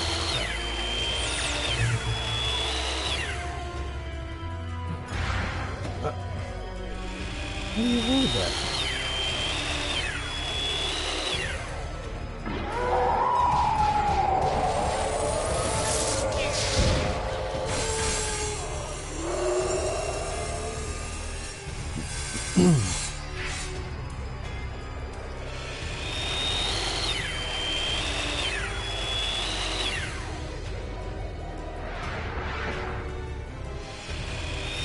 What?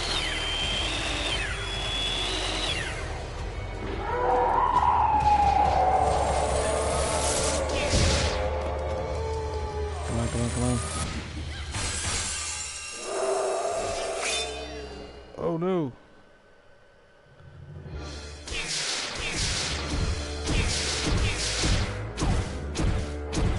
Always wanted to go skydiving myself, but I have a crippling fear of heights. Ah, really? So, was this movie your way of tackling that fear head on? Ha! Nah, this movie is what gave me my fear of heights. By the end of it, I was directing scenes with my eyes closed to keep from getting panic attacks.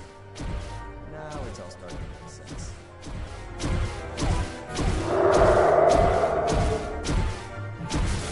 Ah.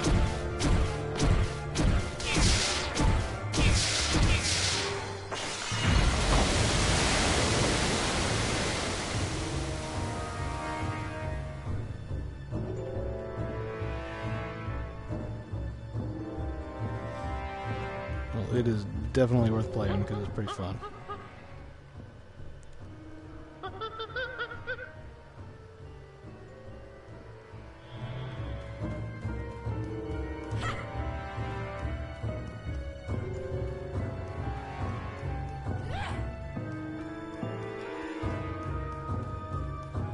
Brats!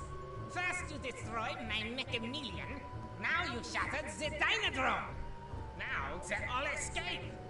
Do you have any idea how difficult it will be to recapture them all?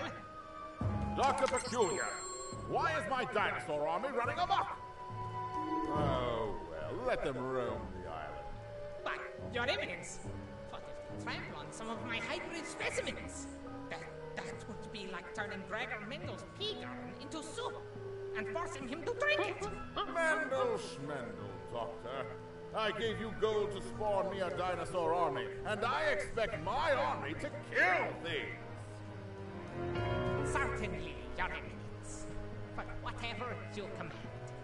It is so hard to do real science under these conditions.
stop motion team was so stellar, and they worked for peanuts. They really did. I just couldn't get enough of them. The script called for a lot of dinosaurs here, so I said, hey, let's set the record. I told the team I wanted a minimum of 30. Of course, we found out later we were absolutely nowhere near the world record. But I didn't have the heart to tell them. I made them eat some fake plaques and sent them their way. The game is kind of a spoof on like old Flash Gordon type movies, sci-fi schlock, and you're basically, your guy crashed his ship on this tower, and you're fighting your way through to collect parts or whatever to fix it. Oh my gosh.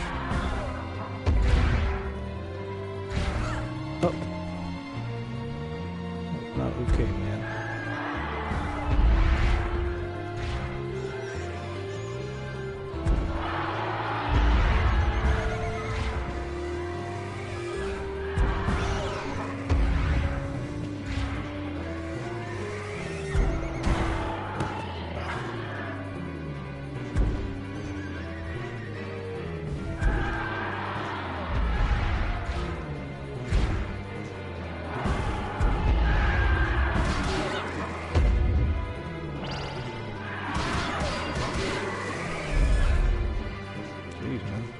Strong. Oh, okay. Now you can stop. No need to go further.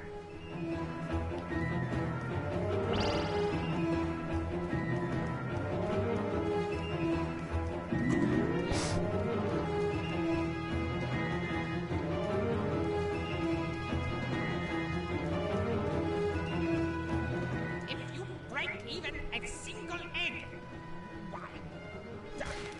No, not my Tyrannosaurus Rex! You Neanderthal!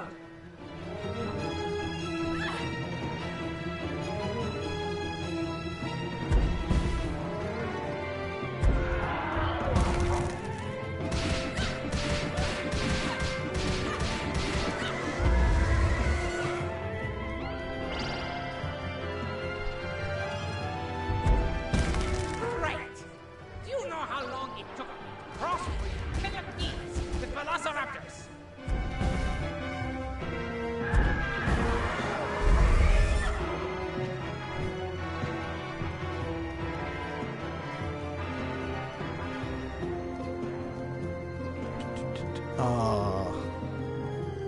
Crap. Gotta have the guy.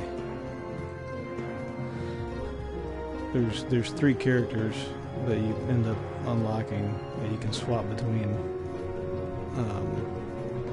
That's the guy and this girl and a robot. And each one of them has different special abilities.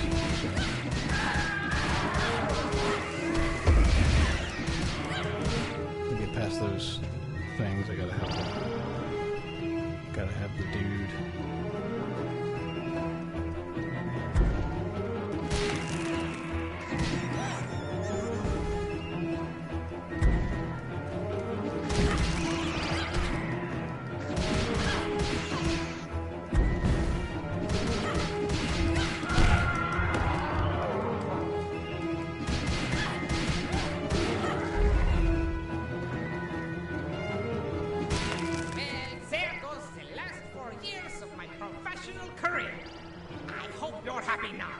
Welcome to a world with no genetically modified carnivorous dinosaurs.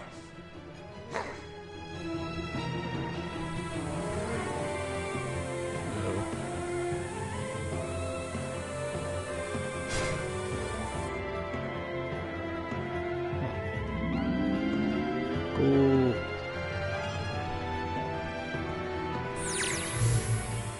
Chain lightning. Yeah, see, there's the robot.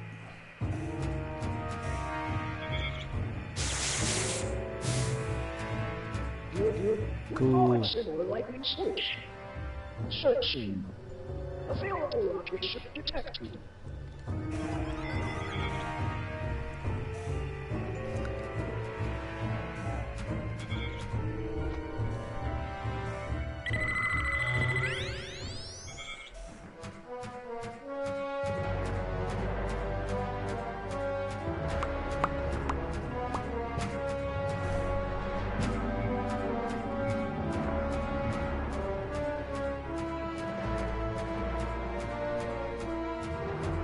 So yeah, only the robot can do the chain lightning.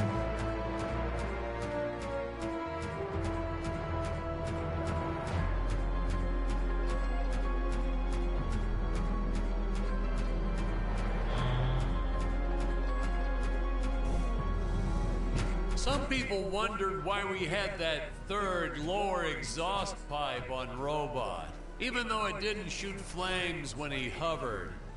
It was purely a matter of necessity. Wearing a suit that takes hours to put on?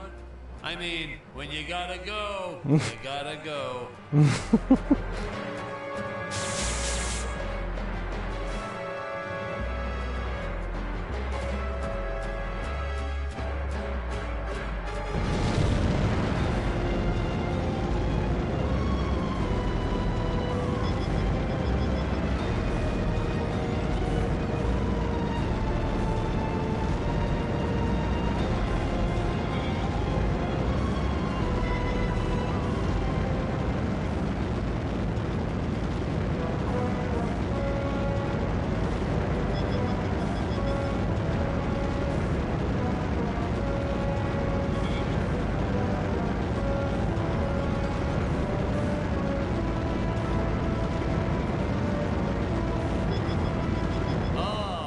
Space station. Space, the final frontier, where no man has gone before. Oh, wow. These are the voyages of... Whoops. Sorry, I got kind of carried away with something else there.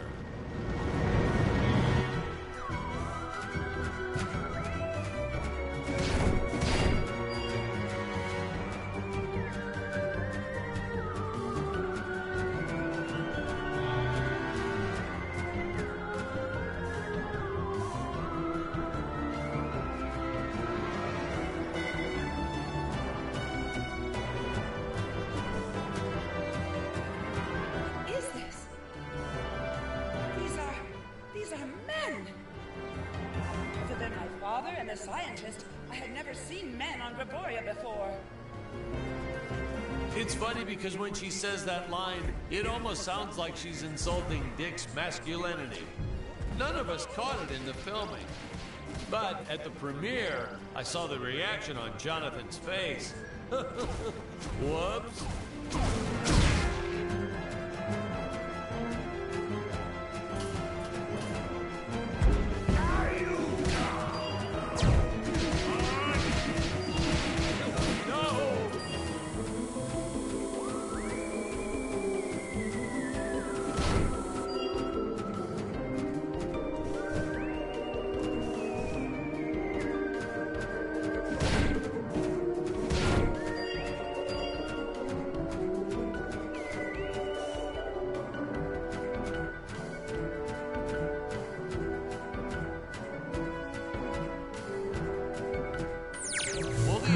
Stance is, yes, the henchmen can breathe without helmets on.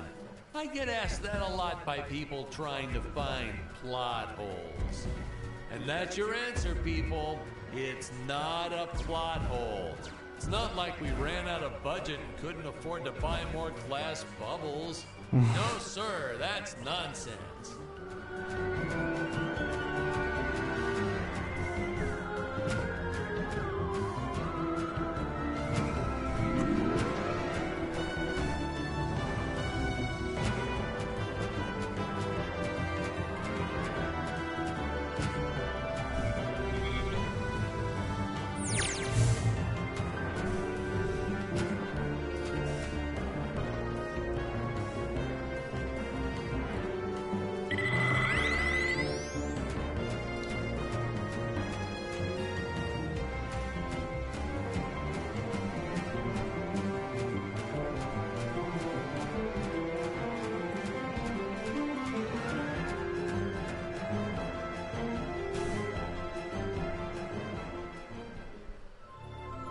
Come on.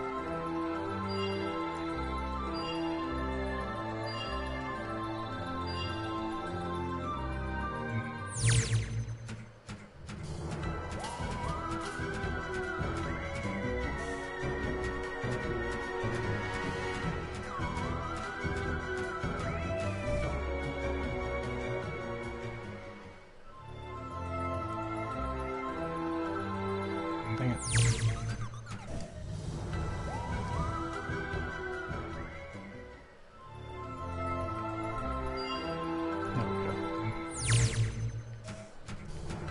See you later, buddy.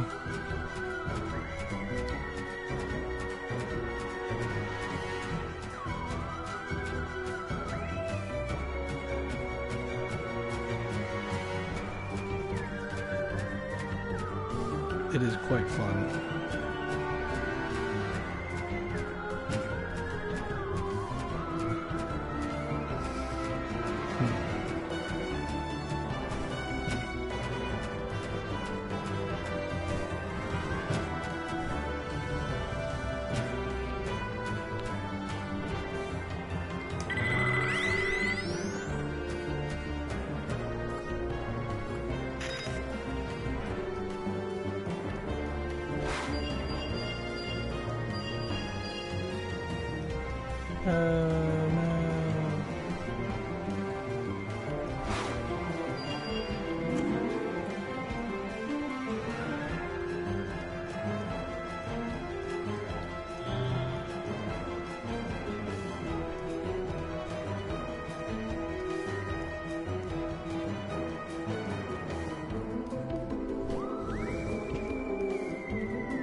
Yeah, this was certainly one of those more contemplative moments.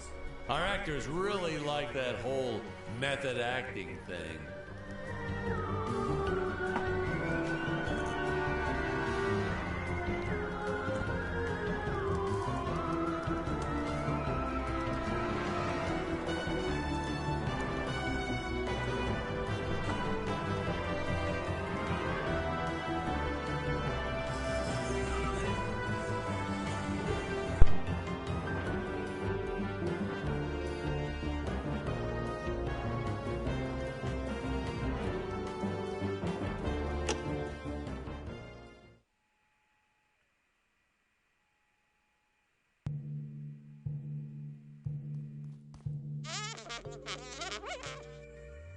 You're... Who are you?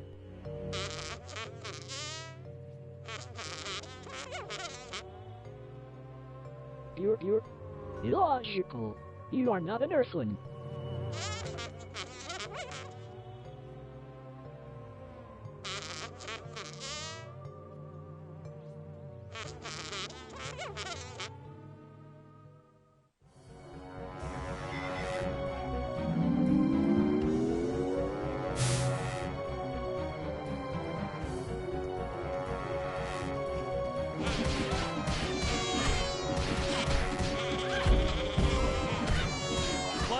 Complained that the fight scenes went on a little too long in my movie, that there wasn't enough story and exposition. Excuse me, what kind of movie did you decide to go see? An action movie, you say? Last time I checked, dialogue wasn't a movie genre.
Hey, that frog toy gun always makes me chuckle.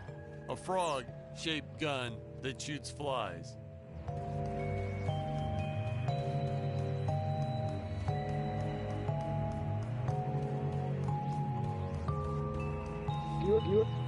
Doctor, from where did those clones originate?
Is larger than I ever imagined.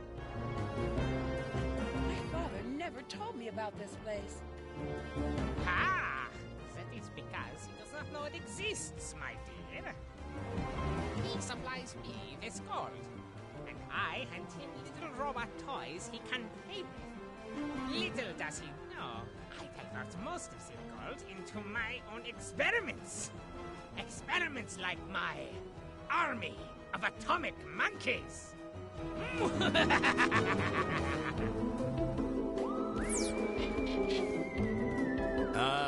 The doctor. After the first few outbursts, I tried firing him. He was heartbroken, devastated.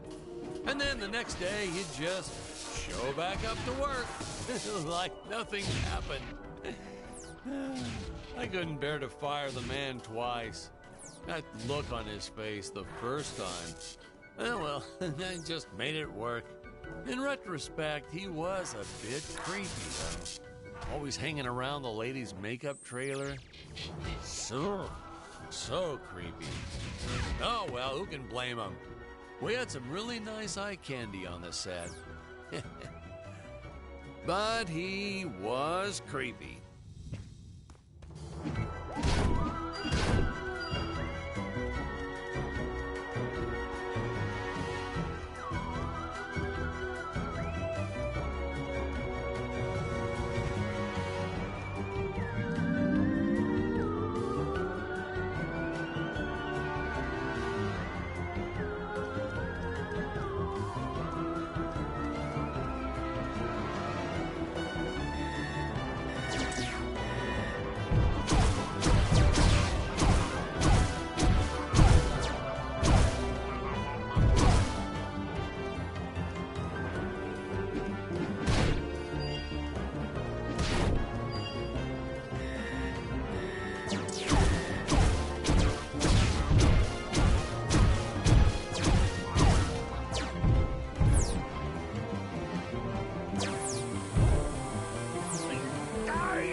Invisible men are always cool, and the great thing is, they're easy to cast because of obvious reasons. Actually, that's what I wish I was when my ex-wife or IRS come knocking at my door. Forget I said that. Patrick, we've been recording for a while. Can we take a break now? Well, we're a little behind, but sure, let's take a fiver. Oh, man. Man alive, that feels great to get those headphones off. Whew.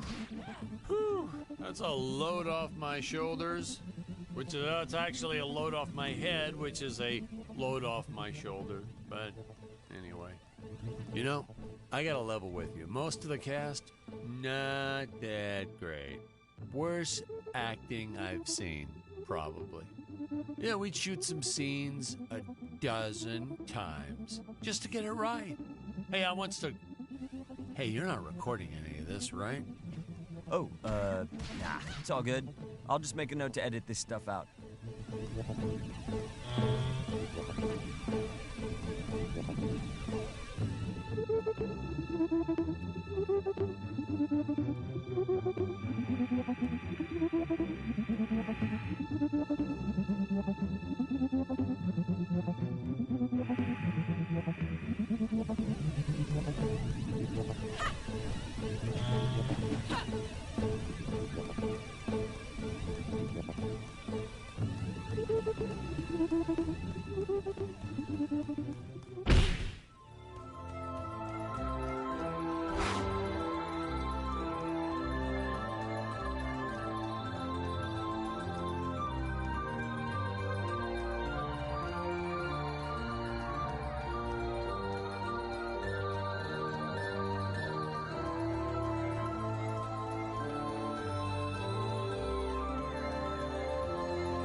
I think that was the reel of audition tapings. Yeah. Seems like someone didn't want video of them singing "I'm a Little Teapot" getting out in the open.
Jonathan, that was an odd one.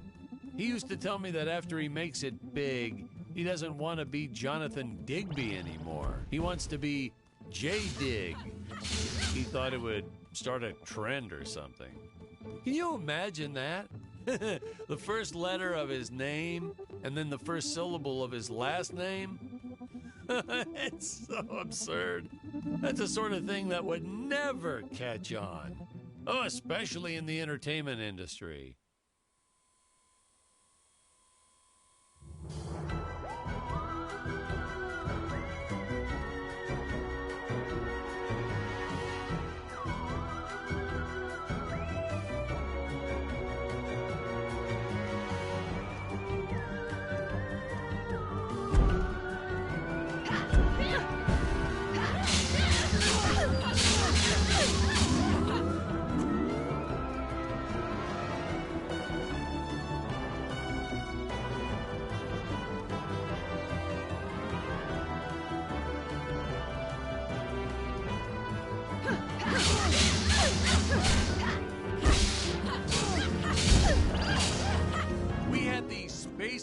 Strewn across the planet for the heroes to pick up, to explain how they're able to keep improving all their equipment. But how does adding gears to something like a baton or sword suddenly make it better? I mean, how do gears even factor? Hey, Patrick, let me stop you right there. Are you an engineer? Well, technically, I'm an audio engineer. Exactly. Didn't think so. Hey, keep that in mind next time you criticize things outside your realm of experience. These sleep chambers were pretty much a mystery. Just how in the world do they work? Are they teleporting the heroes somewhere? Shrinking them down? Who knows?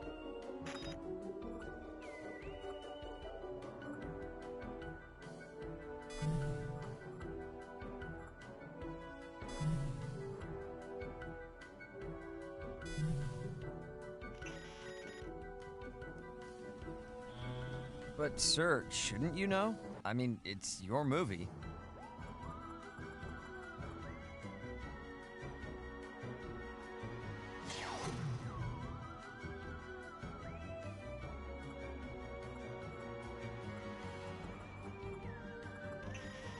Patrick, a director can't know everything about his film. If he did, it would be no fun for him to watch it. Also, I called in sick a lot, so a lot of the scenes were handled by my cinematographer.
idea what sort of blood, sweat, and tears went into creating this army and making them all move around on cue?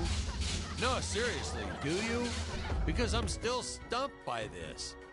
I watched the scenes, and I just, flabbergasted by the amount of work someone must have done to make all this happen.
tried a lot of names before we settled on Dick Starspeed.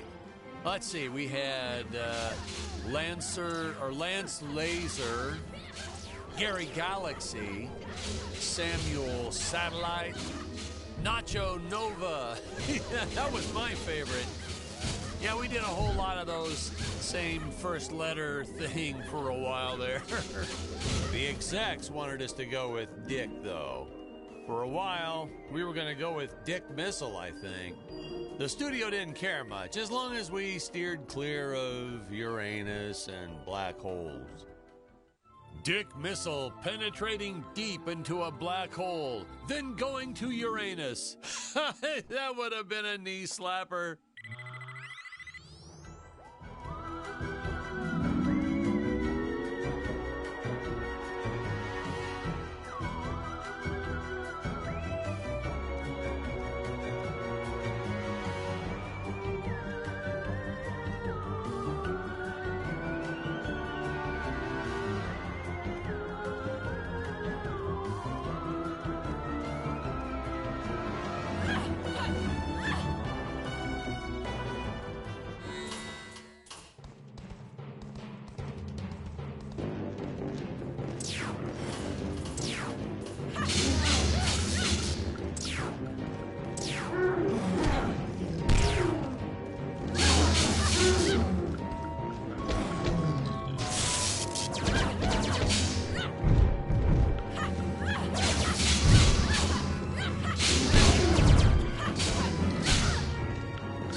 Had a blood vessel burst in her eye on our first day of shooting and tried asking for the rest of the day off. You expect us to pay you nothing to do nothing? I told her. But then it gave me the idea for these exploding eyeball monsters, so I let her take a full 15-minute break for lunch that day.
We might have gone a little overboard with how the heroes are always destroying things. The prop master Ralph had intended to use some for multiple scenes, but nope, not the way our actors were busting through them. Ralph ended up having to rebuild each of those boxes and statues and pots and all that for practically every last scene. It's okay, though, because I know he loved it, as did our second prop master who we ended up hiring after Ralph quit.